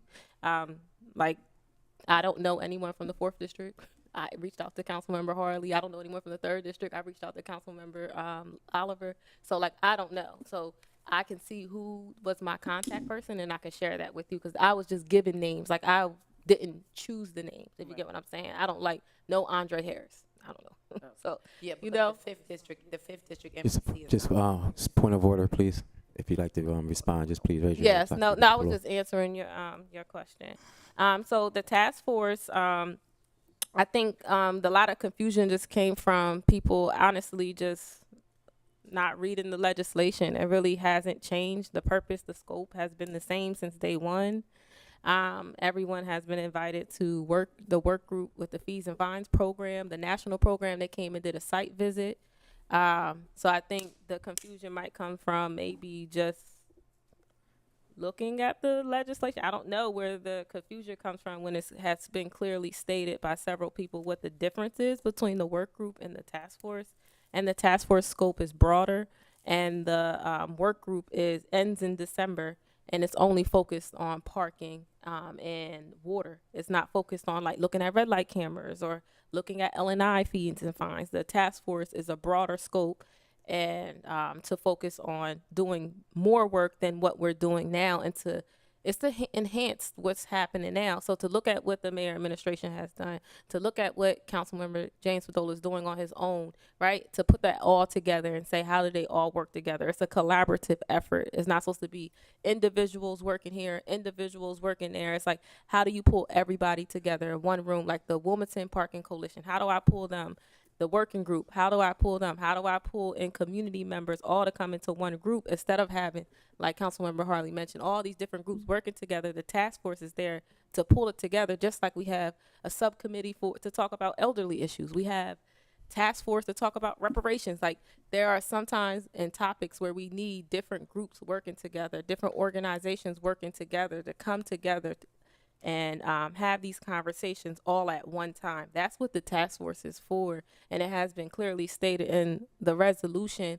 And the problem with the committee was not with confusion, because I haven't heard from you, Councilmember Oliver, about anything on the legislation. But from the people I did hear from, they understood it, but they wanted amendments to happen on it to make it better or make them more comfortable to vote for it. And that was the conversation. It wasn't about confusion. So maybe if you want to respond to the text or calls, I can answer some of those questions for you. But outside of that, this fees and fines task force is about the broader scope. It's about how do we unify all of the conversations happening, because there's solo conversations happening. Administration isn't talking to everybody. They might talk to you, but they don't talk to everybody. And I've been talking about fees and fines task force since I've been on council, that I'm interested in this. So I'm trying to be inclusive, include everybody, and have individual conversations all come together as one. The appointment, this is not even about establishing a task force. Like, that's the confusing part. We already voted to establish it on October 20th. The majority of city council said yes. So we have a fees and fines task force currently. We just don't have anyone sitting on it, right? So, and that just reminded me about the Civil Rights Commission. Like, we have a Civil Rights Commission, right? It exists, but how many people are really sitting on it? So we already established a fees and fines task force. Like, that's done. So that shouldn't even really be the conversation right now. The conversation is about the appointmentships. That's what the vote is about. It's not about if we need a fees and fines task force. So that's what I'm thinking the confusion is, because the resolution is about appointmentships, and it lists the appointmentships in there. And on October 20th, the majority of everybody already voted yes to establishing the fees and fines task force. So that's the confusing part for me. So that's all I have. All right, thank you. Clerk, please call for the roll. Well, I'm actually gonna address the MPC thing, because that's the only thing I'm really concerned about. If there's any confusion, you can reach out to me. I reached out to everybody in here, but I'm gonna hold the legislation to address the 5th district piece, because I think that's important. Outside of that, everything else, the confusion piece, I think that's like really on the council person. Okay, so you're gonna hold the legislation? Yes. Okay. I'm all right. sorry. I think Councilmember Harley wants to say something. Yeah, so. Councilmember Harley? Oh, thank you, Yeah. Council President. I think it would also be good to be able to share some of the work that is being done with this working group as it relates to, they're doing some great work. And I think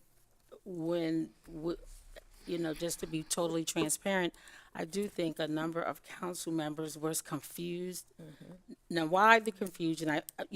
That's not really that important, as much as I think more information came out later, and even to the point where a lot more work than individuals, council members was even aware of, well, at least myself, when I learned about the grant money and how it's already being strategically put in an organization, and citizens are able to take advantage of that.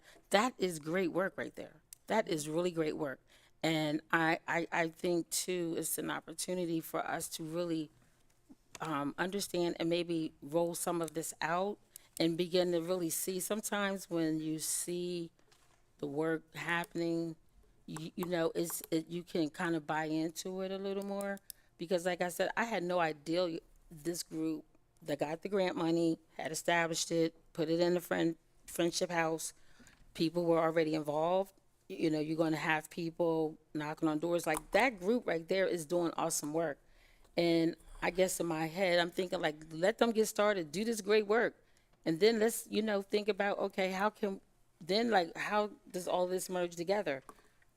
Councilmember Spadola will have some feedback from this survey that he's doing, right? Even though it's about legislation, but I do think there will be opportunities to hear about other aspects of this whole topic that could be incorporated with all that you're trying to do, because I know that's mainly about water and parking. Is Yep. that correct? Yep. Okay. And then I heard that this other Just, group I mean, point of order, the sponsor did hold the legislation, so we really shouldn't have any more discussion. Okay. We can have it off. All right. Okay. All right, thank you. Thank you. Do you have any more legislation, Councilmember Darby? I have no more legislation. All right, thank you. Councilmember Harley? Oh, yes, Mr. President. I have a resolution to present on your behalf. Resolution 23002, Agenda 0260. Whereas in accordance with Section 2104 of the City Charter, City Council shall employ such persons as may be necessary for the proper discharge of its business. And whereas council deems it desirable to appoint the following person necessary for the proper discharge of its business, who shall serve at the pleasure of City Council. Now therefore be it resolved by the Council of the City of Wilmington that the following person is hereby appointed as an employee of City Council and shall be placed on the payroll of City of Wilmington in the Office of Cable and Communication, WITN City Council. Paul Kennard, Senior Producer on Air Talent. Be it further resolved that the city clerk is hereby directed to forward copies of this resolution to the Director of Human Resources, the city treasurer, and city auditor. I move this resolution be received, recorded, and filed and adopted by yea and nay vote. Second. It's been properly moved and second that this resolution be received, recorded, filed, and adopted by yea and nay vote. On the question? Yes, this resolution appoints Paul Kennard as the senior producer on Air Talent for the 108th session of the Council of the City of Wilmington. Councilmember Spadola? Thank you, Council President. I've been pretty consistent in voting against every new WITN hire, and I take no pleasure in it, but I'll be doing the same tonight for a variety of reasons that I'll get into. First off, I think WITN does a great job. All the employees there are super professional. But I think what we need to keep in mind when we're discussing this is, we're not here for ourselves. We're not here for WITN. We're here for the residents, and we're here for to make the best investment of city tax dollars and potential tax dollars that we can. So I pulled up an article from July 1991 when WITN was created, and at that time the franchise fee revenue was $400,000. Total the budget for the station was $80,000. Fast forward 30 years, it's basically break. So the city was making $300,000 of WITN in 1991 money. Fast forward to today, to basically break even at $1 million in expenses and income. And so the franchise fee has barely tripled. It hasn't even tripled. Meanwhile, expenses have gone up well over 10 times. Okay, that is that's a problem, because I can't restate that enough. I can't understate it enough. Expenses have gone up over 10 times over 30 years, while revenue hasn't even tripled. That's because we keep adding to their plate when I think we should get back to the basics of getting WITN to focus on the council meetings, press conferences, and really the bare minimum, because generally speaking, nobody else is watching WITN. I did a very informal poll on Nextdoor last year, got about 75 responses. Over 80% of the respondents either never watched WITN or don't even know what it is. 3% responded that they watched the content WITN produces, and the rest watch it for the council meeting, which was like 15% or so. So I think we need to keep that in mind. And Loretta's quote from this night, RIP, her quote from this 1991 article, I think really sums it up.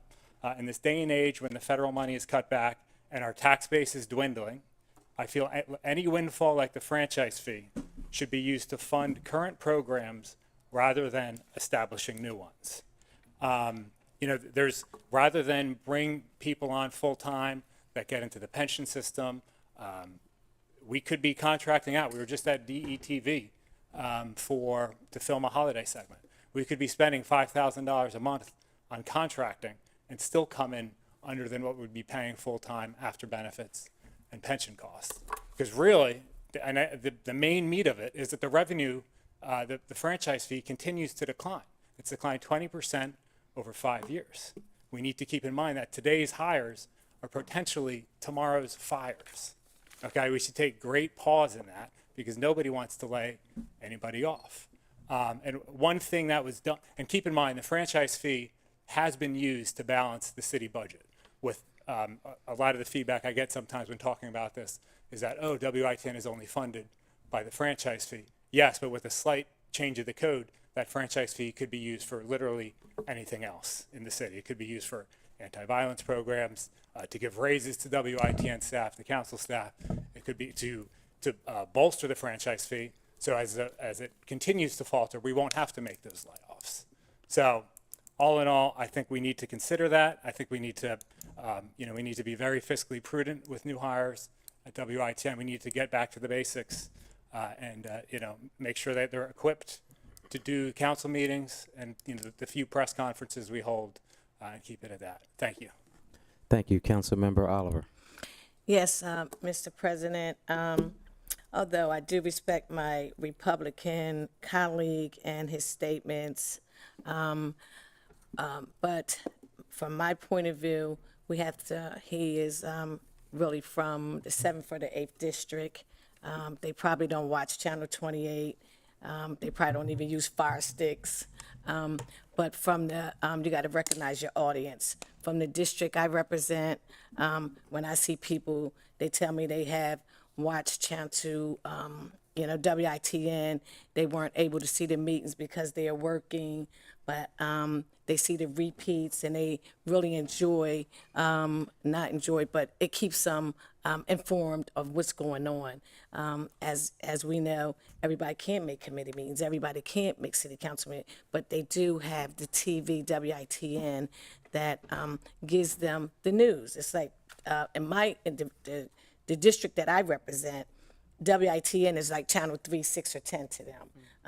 When they come to the Civic Association meeting, they be like, "Oh, Councilman Oliver, I saw you on that meeting. I saw y'all." Oh, and then they give me feedback. They see the people talking, and that's and I enjoy to hear that feedback because that lets me know that they're watching it. But also, when I go out into the neighborhood, I even put out a flyer one time in the 3rd district telling them to watch WITN. So for me, I think you have to recognize your audience and promote the channel. If you don't tell anybody in your district to watch it, maybe they're not watching it or they're just not interested. But the district I represent, I reiterate, recognize your audience. Maybe if I didn't share it with them all the time, they wouldn't have, much to say. But I'm constantly seeing people. I promote it like I promote Channel 28, even though there is a DETV. The people I talk to, they're like, "Oh, I watch Channel 28. I'm not promoting DETV as much because I'm not on there." But I put it on my Facebook. I ask people to share, WITN, and people that I represent, they enjoy it. Even people over OBV. So that's because I've shared it with them. So for me, my audience, enjoys WITN, and if there's a vacant position, one thing I can say about them guys and females back there, they have worked through the pandemic. They were short-staffed. They even came out. Could they have done a better job? But just the dedication, I think it's sad that, if anybody worked through the pandemic and not to recognize them, and I don't mean through a resolution, I mean from the hard work they have done. For me, I'm going to support them until the wheels fall off, and that's all I have to say. Thank you. Thank you, Councilman Johnson. I certainly understand Councilman Spadola's sentiments. Remember, even under Finance Chair Bud Friel's leadership, this was a constant concern. And we have cut positions over the years. In fact, citywide, we've trimmed up to 5% to 10% of all budgets. And even coming into the pandemic, we cut positions. So in terms of the long-term outlook for WITN and franchise fees, we are currently in the middle of negotiating a franchise agreement with Comcast. I think cable and telecommunications look different because actually the way it's packaged now is not just like the standard cable line. It actually looks at streaming services, and that's part of the packages. So as you look at, yes, basic cable has gone down, but streaming services and other subscriptions just given by providers plus internet, those are up. So, you know, it's something the city's going to have to face, and we look forward to negotiating this agreement. But we have to say is right now, and until there's a legislative change or we decide to do otherwise, we do have a WITN department. And while we have a WITN department, we've had many individuals leave. And under the leadership of Council President Congo, Chief of Staff Parikh, and even myself, we must support those individuals who are currently still there. Because I do care about health and wellness and employee satisfaction as we just celebrate one of our stupendous employees, Ms. Bass Knight. I really fear burnout, and that's a concern among many sectors, especially city government. So to attract the best and brightest and retain them, that's difficult. And so I really look forward to having these individuals on board. I get the long-term concerns about where we are with telecom, but let's see how the franchise agreement shakes out. Let's look at how that looks, and then we can revisit, you know, whether we need WITN or not. Thank you. Thank you. Council Member Fields. Yes, thank you, Council President. I just want to say I support us getting another person in on WITN 22. The individuals that come out to all of our engagements, they're running to different ones because they're short staffed. Sometimes they don't even have enough staff to go to 3 different events or 2 different events or stay there long enough to see exactly what's going on. I think this is a good thing. If the position is open, I think it needs to be filled. I think they are really their staff is thin, and I think this would be a good addition to it. And I'm going to support it, and I do support them because they support us. They make sure that council, they make sure that they get out there as much as they can when they can to support us and make sure that the information gets out to our constituents. And I do have to agree with my colleague, Council Member Oliver. It really depends on your demographics, where you're asking these questions at, because I have a very diverse district. And with that being said, people use Facebook, people use Fire Sticks. They use YouTube to even watch these, to watch the meetings live. So I just want to say WITN, they're doing a good job, continue doing a good job, and I look forward to Mr. Kennard being on staff. Thank you, Council President. Thank you. Council Member Harley. Thank you, Council President. So, as I was listening to Council Member Spadola, share metrics and data, etc., and I also listened to my other council colleagues as well. So, one, was there substantial conversation in terms of the need, first of all, for this position to be filled? And I'm sure that it was, as it relates to the need for this position to be filled. Mr. President. Yes, I'll address that.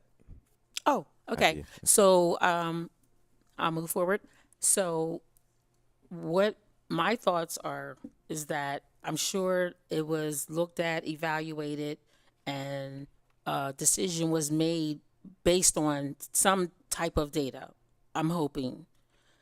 Having said that, Councilmember Spadola mentioned some of the observations that he came up with. So my suggestion would be that if it's possible to look at maybe some suggestions around more programming, some suggestions submitted to WITN if there are constituents that don't know about WITN, haven't heard about WITN. Maybe it's just because there needs to be more marketing. Maybe there needs to be a push from council members into our districts, into the different communities to make them aware that WITN is here, what it's for, and how it's there to benefit them. So all I'm saying is that I listen at all the different comments that are being made, and I get that point there. But because people don't watch it, maybe because they don't know about it, and if they knew the value of it, the point I'm making is that maybe they would be more interested and maybe they would watch it. And if we got out there to push it and to even let the community know how it benefits them and that value to them, then hopefully it could be a win-win. Thank you. Okay, thank you. Councilmember Darby, did you have your hand raised? Are you Yes, okay? I did. Councilmember Now, I want Darby. to say I'm in support of this legislation. I am looking to utilize WITN more for some of the work that I'm doing in the second district to highlight some of the businesses that we had. Just had a new cafe, but some of the businesses that we have, the nonprofits in the district, to really. But I've been trying to do that, but they don't have staffing, right? And I think this is key and important to us being able to utilize it more to highlight constituents and the programs and everything that's happening in our districts and throughout the city. So I think it's important to support this. And then if my staff or someone that I'm supposed to be managing, or I'm in control of their budget or whatever, and they say we're short staffed, we need more people, and I'm asking to use them, and they're saying they're short staffed, then I feel like I have to support this, right? So that they can have the staffing that they need, so that I'm able to serve my constituents. So I guess I'm selfish because I want to do more coverage in the second district on some of the great things happening.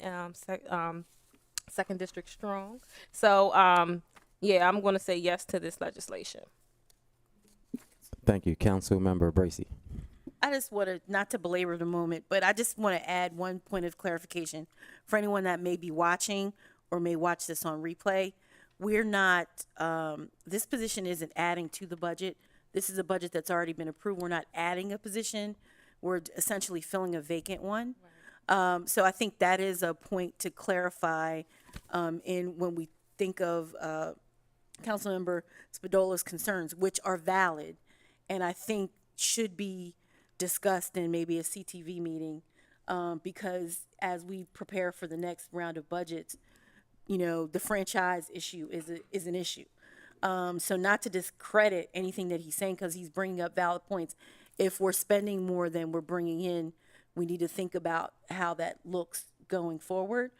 But as it pertains to this budget, as we are currently in, we're not spending any money that hasn't already been allocated.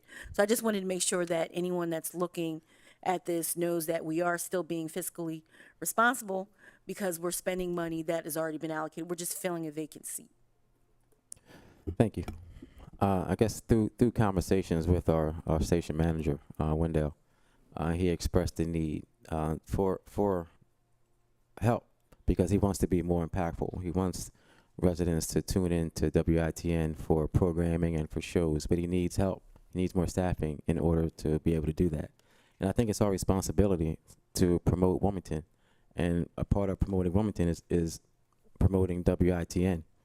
So of course, I'm going to support this just based on my faith and my trust in the station manager down there, and just wanting them to be successful, and wanting them to grow, and wanting them to be more relevant. So I love his vision, and the seniors and the high rises love Channel 28. They watch it all day. I hear from them every day how they just love watching Channel 22, and they just love the council meetings, and they're looking for that programming that we used to have before this session. And with this addition, we're bringing somebody on who is extremely knowledgeable. He's going to be able to come in and just fit right in, and he's going to be able to help them be more relevant. So again, I think it is about who's watching, and those who aren't watching. Again, I think it's our responsibility to promote and help them to know why they should be watching. And through adding this new staff member, I just believe that WITN is going to go to the next level.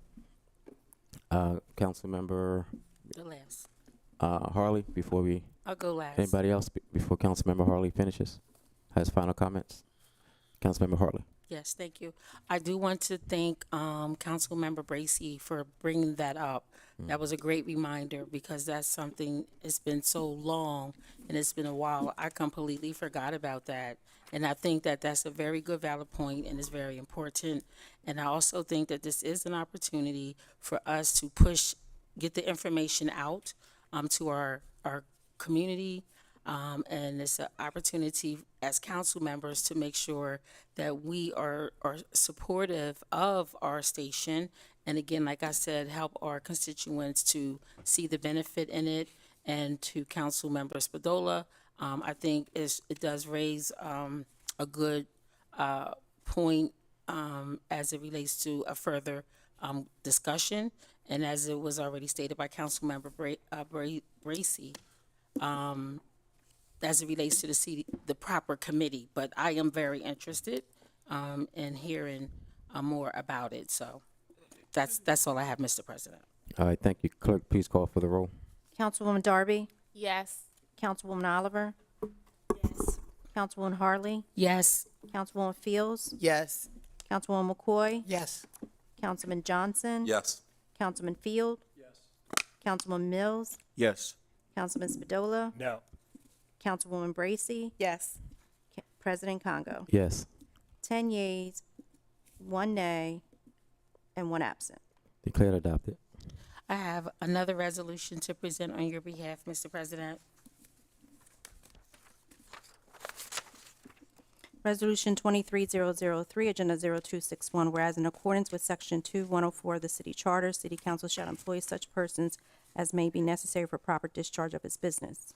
And whereas council deems it desirable to appoint the following person necessary for the proper discharge of its business, who shall serve at the pleasure of City Council.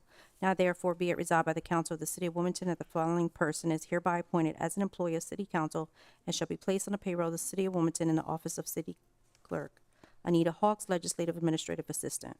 Be it further resolved that the city clerk is hereby directed to forward copies of this resolution to the Director of Human Resources, the city treasurer, and the city auditor.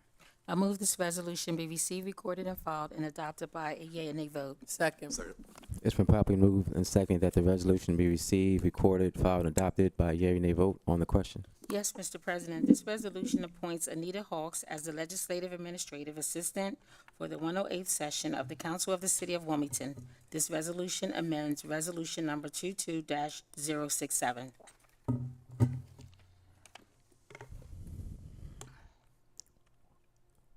Clerk, please call for the roll. Councilwoman Darby? Yes. Councilwoman Oliver? Yes. Councilwoman Harley? Yes. Councilwoman Fields? Yes. Councilwoman McCoy? Yes. Councilman Johnson? Yes. Councilman Field? Yes. Councilman Mills? Yes. Councilman Spadola? Yes. Councilwoman Bracy? Yes. President Congo? Yes. 11 yeas and 1 absent. Declared adopted. Mr. President, I have my last resolution to present on your behalf. Just one moment. Resolution 23004, Agenda 0267. Whereas under the terms of the agreement to establish the Wilmington Learning Collaborative dated November 1st, 2022, at Section 3.2 and consistent with Article 11 of the Certificate of Incorporation of Wilmington Learning Collaborative, Inc. An individual nominated by the mayor and approved by the council of the City of Wilmington shall be appointed to serve on a Wilmington Learning Collaborative Council.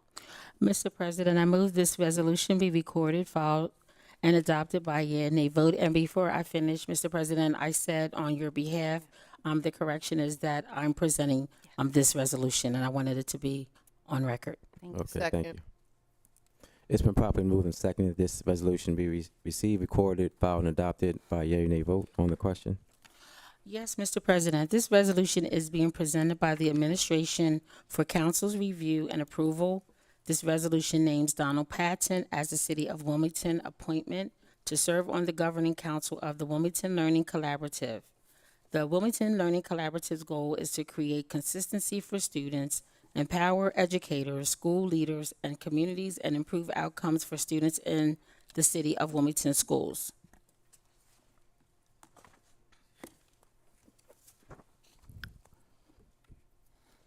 Councilmember Harley. Yes, thank you, Mr. President. I just want to say that I'm very happy about this appointment. Mr. Donald Patton is a excellent choice to represent the students for the City of Wilmington.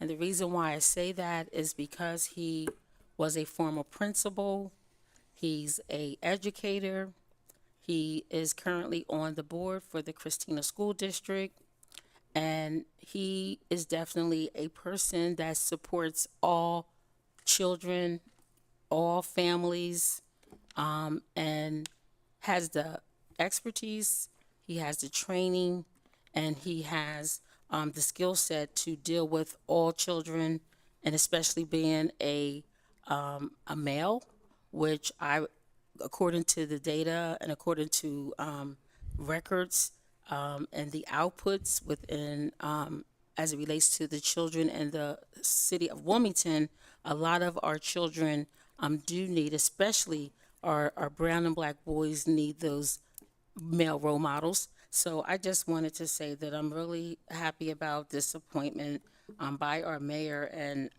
just a great job. And I'm looking forward to great things, not only coming from Mr. Patton as it relates to supporting and advocating for the children in the city of Wilmington, but I'm also looking forward to what's going to come out of the WLC. It's been a long time coming, and I know that this board that had 12 appointees on it, I've been involved from the very first meeting that our governor had, attended just about every meeting, even the signing of the MOU, and I'm just happy that it's a Band-Aid. This is definitely not the answer to us actually having a Wilmington school district, but it's most certainly going to allow us to have a voice in the system. Thank you, Mr. President. Thank you, Councilmember Johnson. I would like to say I don't personally know Mr. Patton, but I've heard great things. I know there were other qualified applicants, so I think we're interested, but I think the mayor's choice in Donald Patton is a good one, great one. And I just hope we continue to move forward. I think we have to, again, look at history, how Delaware has gotten education so wrong, and public education has failed our students. So I hope this Women Learning Collaborative takes many steps forward. I think it is somewhat interesting. I mean, Christiana does have a significant influence, which is great, almost in a way, because a lot of the city public school residents are in Christina. I just hope, Red Clay and the other districts don't get left behind. But I am looking forward to the work that they're going to be doing. Thank you, Councilmember Darby. Yes, so this appointmentship and supporting this is a no-brainer for me. Mr. Patton is like someone to advocate for kids, and specifically for Wilmington kids, specifically for black and brown kids in our city. Like there's not a better person for this, right? He has the education, the background, and he has the passion. And that's what I felt from him. Every single time I talk to him about education, I reach out to him for advice, sit down with him. His passion for our city, passion for the kids. This is a no-brainer. I'm excited that City Council is able to be involved in some way with helping to approve the appointmentship to the Wilmington Learning Collaborative, because I believe this is the first step to really addressing some of the issues that we have in the educational system. And I know we don't really have jurisdiction or can really make legislation around it, but we're able to contribute in this way. So I'm excited about this. So I'm in full support. Thank you. Councilmember Spadola. Thank you, Council President. I'm happy to support this. My comments are more about the Wilmington Learning Collaborative. For those who weren't able to attend some of the WLC planning meetings, just things for us to keep in mind as City of Wilmington residents. It only affects schools in the city. It doesn't affect schools that are outside the city that many City of Wilmington kids go to. In fact, Brandywine, I remember hearing, has more kids that live in the city that goes to schools that will be unaffected by the WLC. And we also have plenty of kids in the city that go to Eastside, Coomba, Great Oaks, plenty of kids going to charter schools in general. So those kids are also not affected by the WLC, but we don't want to leave them behind as well. So hopefully, I think like everybody, excited to see what the WLC does. It's the closest we've come to a quasi-school district here. And I think, I'm just excited for the possibilities. Thank you. Thank you. Councilmember Oliver. Thank you, Mr. President. I too echo what my council members said. Mr. Donald Patton is an extraordinary guy, an extraordinary man. He's been working in the school system for probably over 40 or 50 years. I've worked with him in several school districts, in several schools. He worked his way up the ladder. He's always been into education. He's a man of God. He's a man of his word. And I'm just glad that the mayor has appointed him, and that we are, and we support the mayor. And, you know, it's just a wonderful day in the neighborhood to hear Mr. Patton's name again. Thank you so much. Thank you. Councilmember Mills. Yes, thank you, Mr. President.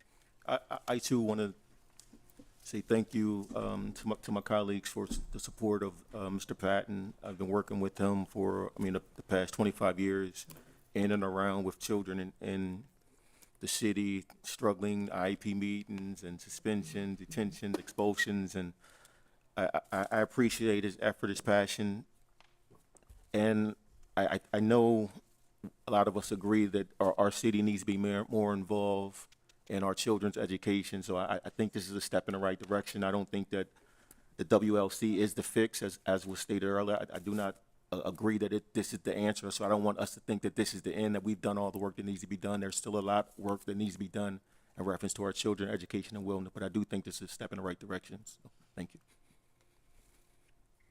All right, thank you. Councilmember Fields.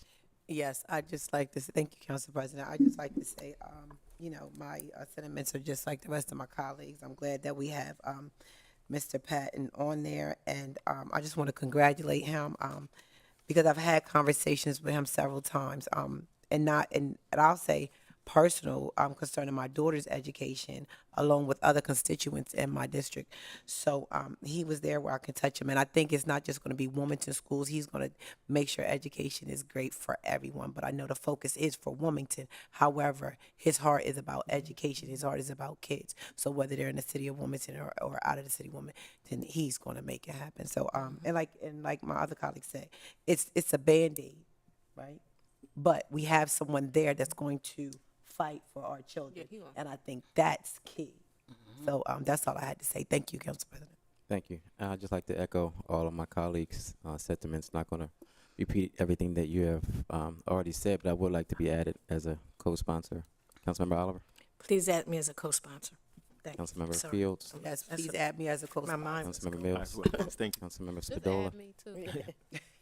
Councilmember, please add Councilmembers Darby and Spadola as co-sponsors also. Clerk, please call for the roll. Councilwoman Darby, Yes. Councilwoman Oliver, Yes. Councilwoman Harley, Yes. Councilwoman Fields, Yes. Councilwoman McCoy, Yes. Councilman Johnson, Yes. Councilman Field, Yes. Councilman Mills, Yes. Councilman Spadola, Yes. Councilwoman Bracy, Yes. President Congo. Yes. 11 yeas and 1 absent. Declared adopted. Any other legislation, Councilmember Harley? That's all I have, Mr. President. Thank you. Thank you. Councilmember Johnson. Yes, Mr. President, I have an ordinance to present and call for first and second reading. Ordinance 23001, Agenda 0262, an ordinance authorizing the issuance of the city's general obligation bond Prices Run Interceptor Rehabilitation Project Series of 2023 WPCRF in order to provide the funds necessary for the City of Wilmington's Prices Run Interceptor Rehabilitation Project, providing for the sale of the 2023 bond to the Delaware Water Pollution Control Revolving Fund, and authorizing other necessary action. First reading of the ordinance. An ordinance authorizing the issuance of the city's general obligation bond Prices Run Interceptor Rehabilitation Project, Series of 2023 WPCRF, in order to provide the funds necessary for the City of Wilmington's Prices Run Interceptor Rehabilitation Project, providing for the sale of the 2023 bond to the Delaware Water Pollution Control Revolving Fund, and authorizing other necessary action. Second reading of the ordinance. Mr. President, I move that be known as the first and second reading of the ordinance and refer to the Finance and Economic Development Committee. Second. It's been properly moved and seconded that be known as the first and second reading of the ordinance and referred to the Finance and Economic Development Committee. All right, Mr. President, I have another ordinance to present and call for first and second reading. Ordinance 23002, Agenda 0263, an ordinance authorizing the issuance of the city's general obligation bond, 11th Street Pump Station Phase 2 Project, Series of 2023 WPCRF, in order to provide the funds necessary for the replacement of and certain upgrades to the 11th Street Pump Station, providing for the sale of the 2023 bond to the Delaware Water Pollution Control Revolving Fund, and authorizing other necessary action. First reading of the ordinance. An ordinance authorizing the issuance of the city's general obligation bond, 11th Street Pump Station Phase 2 project, series of 2023 WPCRF, in order to provide the funds necessary for the replacement of and certain upgrades to the 11th Street Pump Station, providing for the sale of the 2023 bond to the Delaware Water Pollution Control Revolving Fund, and authorizing other necessary action. Second reading of the ordinance. Mr. President, I move that be noticed the first and second reading of the ordinance and referred to the Finance and Economic Development Committee. Second. It's been properly moved and seconded that be known as the first and second reading of the ordinance and referred to the Finance and Economic Development Committee. Mr. President, I have another ordinance and present for first and second reading. Ordinance 23003, Agenda 0264, an ordinance authorizing the issuance of the city's general obligation bond digester rehabilitation phase 2 project, series of 2023 WPCRF, in order to provide the funds necessary for the city of Wilmington's rehabilitation of digester number 5 at the Wilmington wastewater treatment plant, providing for the sale of the 2023 bond to the Delaware Water Pollution Control Revolving Fund, and authorizing other necessary action. First reading of the ordinance. An ordinance authorizing the issuance of the city's general obligation bond, digester rehabilitation phase 2 project, series of 2023 WPCRF, in order to provide the funds necessary for the city of Wilmington's rehabilitation of digester number 5 at the Wilmington wastewater treatment plant, providing for the sale of the 2023 bond to the Delaware Water Pollution Control Revolving Fund, and authorizing other necessary action. Second reading of the ordinance. Mr. President, I move that be noticed the first and second reading of the ordinance and referred to the Finance and Economic Development Committee. Second. It's been properly moved and seconded that be known as the first and second reading of the ordinance and referred to the Finance and Economic Development Committee. Mr. President, I have another ordinance and call to present for first and second readings. Ordinance 23004, Agenda 0265, an ordinance authorizing the issuance of the city's general obligation bond aeration process phases 1 and 2 project, series of 2023 WPCRF, in order to provide the funds necessary for the city of Wilmington's aeration process upgrades, phase 1 and 2, at the Wilmington wastewater treatment plant, providing for the sale of the 2023 bond to the Delaware Water Pollution Control Revolving Fund, and authorizing other necessary action. First reading of the ordinance. An ordinance authorizing the issuance of the city's general obligation bond, aeration process phases 1 and 2 project, series of 2023 WPCRF, in order to provide the funds necessary for the city of Wilmington's aeration process upgrades, phases 1 and 2, at the Wilmington wastewater treatment plant, providing for the sale of the 2023 bond to the Delaware Water Pollution Control Revolving Fund, and authorizing other necessary action. Second reading of the ordinance. Mr. President, I move that be noticed the first and second reading of the ordinance and referred to the Finance and Economic Development Committee. Second. It's been properly moved and seconded that be known as the first and second reading of the ordinance and referred to the Finance and Economic Development Committee. And lastly, Mr. President, I have a final ordinance to present and call for first and second reading.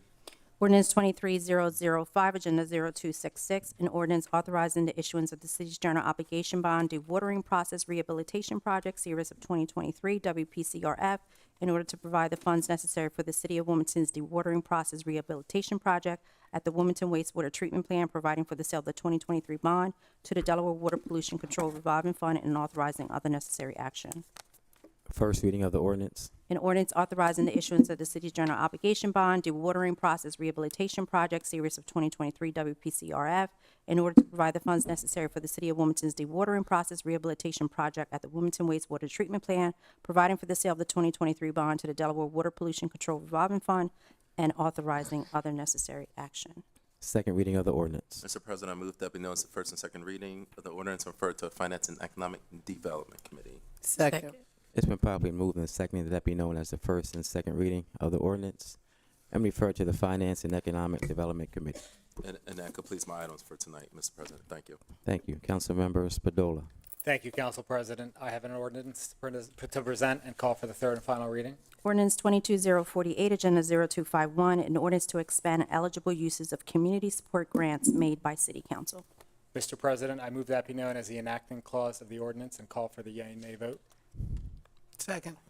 It's been properly moved and seconded that be known as the enacting clause of the ordinance and called for a yea or nay vote on the question. Thank you, Council President. This legislation enables, so just for background for anybody listening at home, each year council members have traditionally received $10,000 to be donated to nonprofits doing work in the city, and scholarships for kids in the city. And unbeknownst to, I think, a lot of us, there was a prohibition against using that money for capital projects. Projects are generally anything to do with sticks and bricks, anything you're building, anything you can see and touch. And that became known when we received the one-time funding of ARPA funds of $100,000 each. And right now we are prohibited from using those funds, giving those funds to a nonprofit who wants to build something, which I think was just an oversight developed that somehow got into the community support fund guidelines, not by this council, whenever it was. And so there's a lot of nonprofits looking to do good work that involve building things, and this would enable us to give them that money to do that.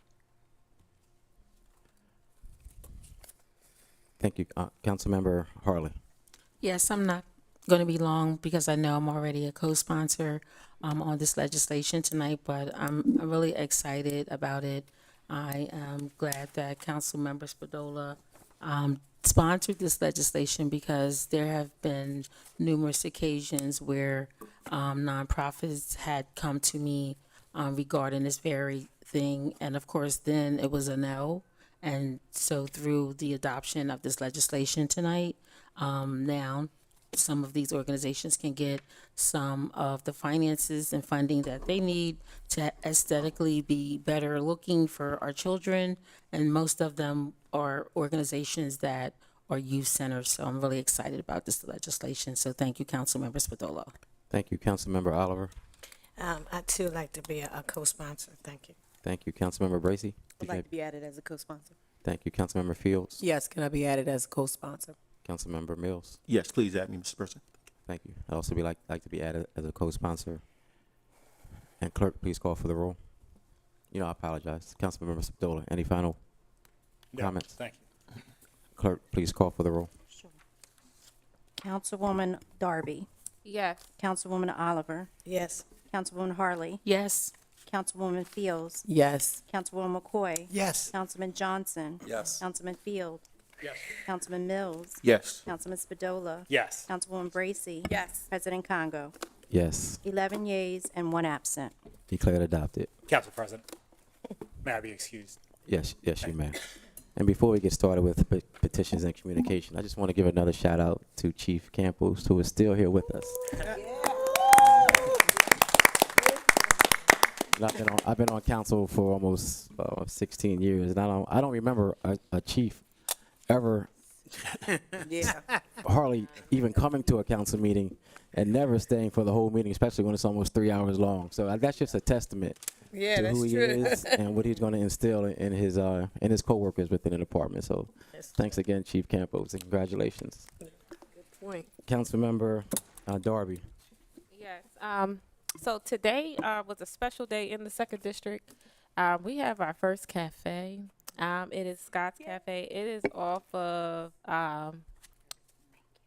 you said what? Boulevard. Oh, Boehner Boulevard. I think it's Van Buren. I think it's on that triangle area. So please visit and support the cafe. I finally have a place to meet in the district. I'm tired of going outside my district, but I'm excited to have that in the 2nd District. Other than that, just Happy New Year's. I know starting in February, we'll be doing the 2nd District. I'll be continuing the 2nd District community stakeholder meetings, which are monthly meetings that I used to have a few months ago. We probably stopped I stopped around probably the summertime because I was running for office for something else. But I'm going to continue them up for this year. We're also going to do some in-person. So we're going to be going to different spots in the 2nd District to have community stakeholder meetings. These are meetings for businesses, nonprofits, and other community leaders to come to the meetings, talk to me, to identify and communicate any needs for the 2nd District. That is what I'm here for, to try to advocate for us. Other than that, Happy New Year's. Happy to be back and to do the work for 2023. All right, thank you, Councilmember Oliver. Yes, thank you, Mr. President. First, I would like to announce that MLK Day, January the 16th, Wilmington DE Alumni Chapter, Delta Sigma Theta, will be stocking of refrigerators service event. the service locations will be the Teen Warehouse, Kingswood Community Center, and Henrietta Johnson Center. That will be our give back on MLK Day. It's to stock the refrigerators, and this will be an ongoing event around the city for the various refrigerators that's out. That's one announcement. Another announcement is that I will be holding I guess it's a conference. I mean, yeah, because it's not a press release. Guns Down Tuesday, January the 10th on 24th and Jessup at 1 o'clock sharp. Some of the supporter attendees will be Peacekeepers, Flow, Church Take a Corner, Hope Commission, Mothers Demand Actions, NAACP, Civic Associations, NPC, Praying Hands, Preachers, Brothers of Islam, GVI, Center for Structure, Equity, and more. It was the holiday, so a lot of people didn't hear about it or was on vacation. There was some shootings on Jessup Street, which was a bit, and I know the family, I know the young man, and then there was another shooting on Vanderbilt Avenue, so I received abundance of calls asking, what could I do? I told them, this is bigger than me, them, the police. I mean, if it's black on black crime. So long story short, they asked me, could we have a press conference over there? Just some of the residents over there want to come out. DHS to be out with some literature to give out for some parents who need some services. Let's have some NORCAMs over there and just a couple of speakers just to say, they would like to have their neighborhood back. It's not everybody, it's only a few people. And then you have people that come in other people's communities. But at some point in time, I mean, some people say, oh, it's just another march, but we're going to meet on Monday, some of the stakeholders who are very interested in coming out. And every little bit helps. So that's going to be Tuesday January the 10th at 1 o'clock sharp. I had another announcement, but I can't even remember. I'm a little tired. Mr. President, may I be excused? Yes, you may. Thank you. Councilmember Harley. Yes, Mr. President, I don't have an announcement to make, but I would like to congratulate once again our new chief of police, Chief Campos, and I also want to congratulate Inspector Bowers and Inspector Hall. And may I be excused, Mr. President? Yes. Thank you. Councilmember Fields. Yes, Council President. Thank you. I have an announcement. Myself, along with my community partners, Pit Pass Development Group and NACA, we are doing a follow-up session to the home ownership workshops that we held at William X. Anderson Community Center and at the Chase Center. As you know, this is an initiative I've been working on. We're going to ask everyone to register. It's going to be a Zoom link sent to you, but it's going to be on January 19th at 6 p.m., where it's going to be a Zoom. You have to register through pursuitToOwn@gmail.com. Even if you didn't attend either of those workshops, you can, if you're interested, you can still sign up and get on the Zoom call. So you have to register at Pursuit. That's PURSUITTOOWN@gmail.com. And also, I have a 2-minute drill about it, so you can go on my Facebook pages to find out more information, and there will be another flyer out. Also, there's going to be Safe Haven movie on Saturdays, and these are the dates of 2023, January 28th, March the 25th, April the 22nd, and May the 27th. Time from 1 p.m. to 3 p.m. It is sponsored by the City of Wilmington, Mayor Pazicki, and the Department of Parks and Recreation, Director Ian Smith, William X. Anderson Community Center. It will be held at, this is our only city-owned community center, 501 North Madison Street. Light refreshments will be served. While membership is always encouraged, safe haven events do not require youth to be active members of WHACC to participate in the activity. We're asking everyone to come and be a member of William Hicks Anderson Community Center. And also, I do have my quotes. Sorry about that. Okay. One quote is, the more you praise and celebrate your life, the more there is life to celebrate. Oprah Winfrey. Believe you can, and you are halfway there. Teddy Roosevelt. Thank you very much, Mr. President. Can I please be excused? What you think, Councilmember Mills? Yes, you may. Thank you. Happy Founders Day as well. Thank you. Councilmember McCoy. Thank you, Mr. President. I think you might need to start it backwards the next time. No, definitely. Okay, well, I just want to say, since we haven't really seen anyone since before the holiday, I just want to thank IAFF 1590 for joining me at the Dreams Come True event, and we gave out coats for their Operation Warm. It was spurred notice, like, really quickly, and they adapted well, and we had a great time. So I just wanted to say thank you to Alexander Hackett and his team for, for putting that together. So one of the things I want to talk about is surveys. So I'm in talks with DelDOT. When DelDOT came to start talking about that, that overpass thing that they're trying to do on like the 6th, 7th Street, I asked a question about my neighborhood. And so we actually found out that there is possible to build a fenced-in dog park. I have already had these conversations, but I need to make certain I have consensus of the residents. So I have a survey that is on my Facebook page, which is Councilwoman Yolanda McCoy, and I would like for everyone, I have put out a ad, so it should probably start tonight, and get everyone within my district to really start taking a survey to let me know how they feel about having a dog park within our area.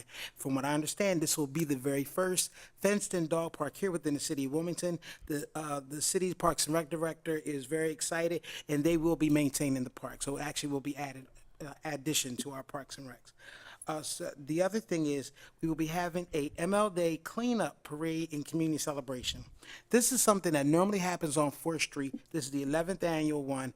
They have been having it for some time now, and everybody marches up 4th Street. And to my surprise, they have graced their presence to my district this year. I'm so pleased. They will be coming to MSK, which is my very first recreation center, and we will be having a ribbon cutting that day as well. So the cleanup will start the day. So I'm hoping that we'll get volunteers.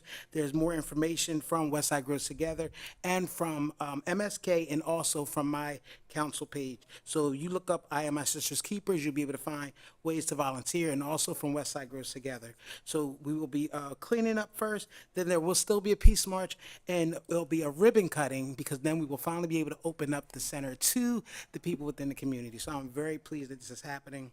And they haven't had any place to kind of the boys to play basketball and the girls to do whatever it is that they do, probably look at the boys.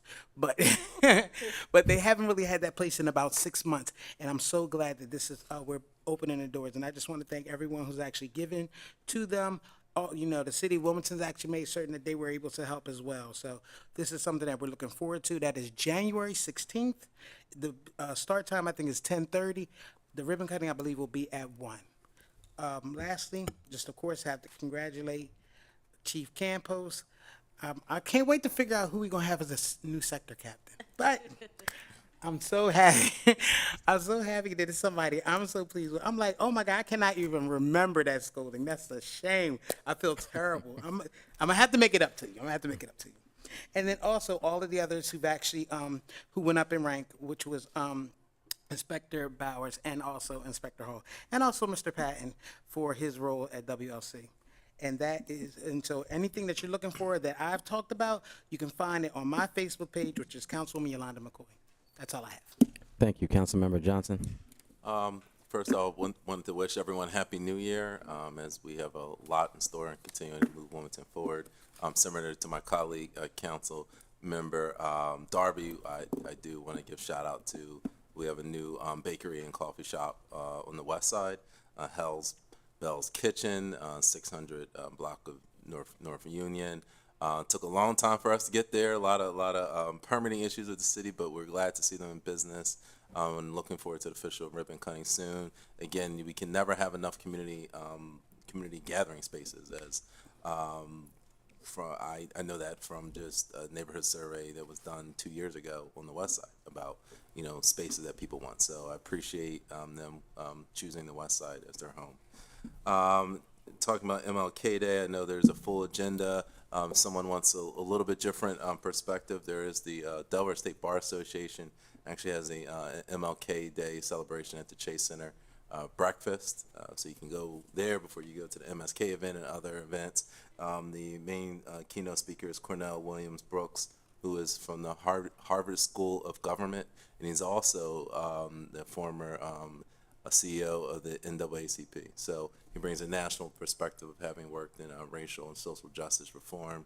I think it's going to be dynamite, as that breakfast is always well attended, and it really kicks the day off strong and gets us into the other service projects throughout the rest of the day. There is a coat drive there as well at the Chase Center, so if you do have a coat, please also bring that as well. Otherwise, if you haven't seen it, please go to the Wilmington Police Department year-end police report. It's on the main site of the City of Wilmington's website. As we have a lot of transition in our police department, the one thing that remains consistent is the dedication of our brave men and women. I think we have to congratulate and look forward to many things we can do. Namely, there was 15-year low in murders, and there was a 17-year low in other categories of crime. So we sometimes don't celebrate our successes enough, and we have to continue moving forward in what we're doing as a city, namely stabilizing our neighborhoods, is working. And the program you hear about is helping. We're moving the ball forward, and we have a long way to go working with Chief Campos, but we have to celebrate our men and women in the police department, and I believe we're headed in the right direction. And I look forward to 2023 and continuing the trend. But definitely pull up the report if you want to see the numbers for yourself. But they've done a fabulous job. Thank you, Councilmember Field. Yes, 3 quick announcements. First, Happy New Year to everybody. Number 2, Christmas tree disposal for anybody that has a Christmas tree and would like to dispose of it. There's a variety of options, but the Delaware Center for Horticulture in Charlie Square is having an event this Saturday. And finally, if you have an issue in the 8th District that you want to talk about, please give me a call anytime at 530-6626. Thanks. Thank you, Councilmember Mills. Yes, thank you, Mr. President. Yes, so again, I want to say thank you and congratulations to the new chief. It was an honor this week to speak to Chief Tracy before we left in reference to the crime stats and hearing those wonderful numbers that Councilman Johnson was speaking about. But just knowing and getting those reports, I mean, emails every day about the arrests that you guys are making and doing the fabulous work. So I just want to commend you and your officers and look forward to working with you. Definitely taking the guns off the street, getting them out of our kids' hands, and look forward to the great work you're going to be doing. And God bless. Godspeed. Thank you, Councilmember Bracy. Nothing this evening. All right, thank you. Again, I'd like to say Happy New Year to everyone. If you have any questions or if you have any concerns, please call us at the City Council office at 576-2140. Again, that's 576-2140. On council, we are going to initiate a health awareness, almost a contest. And I'll talk about that within the next couple of weeks, but we're just going to challenge and encourage other city departments just to take part in it for the next 3 months, where we can try to lose weight, we can try to get stronger, we can try to just move around more, eat healthier, drink more water, and we just want to be just healthier in 2023. I'm very competitive, and I would like to challenge any other city departments who would like to take on us as versus council. I don't think that anybody is going to be stronger than Councilmember Johnson. I don't think that anybody's going to be able to run like Councilmember Mills or just have the total package like Darby. I've seen her in some, we go to the same gym sometimes, so I definitely want to make it fun, but I want to make it competitive. Got to get Councilmember Field back in the gym. I used to see him. Haven't seen him in about 6 months. So hopefully he'll take this to heart. And absolutely nobody can talk as much trash as me. So again, I'm going to talk about this a lot more within the next few weeks. But I just want us to be a healthier council, a healthier city, and a healthier government. So with that, I will take a motion to adjourn. So moved. Second. It's been moved and seconded to adjourn. All in favor signify by saying aye. Aye. Any opposed? Motion carried. Thank you, everybody.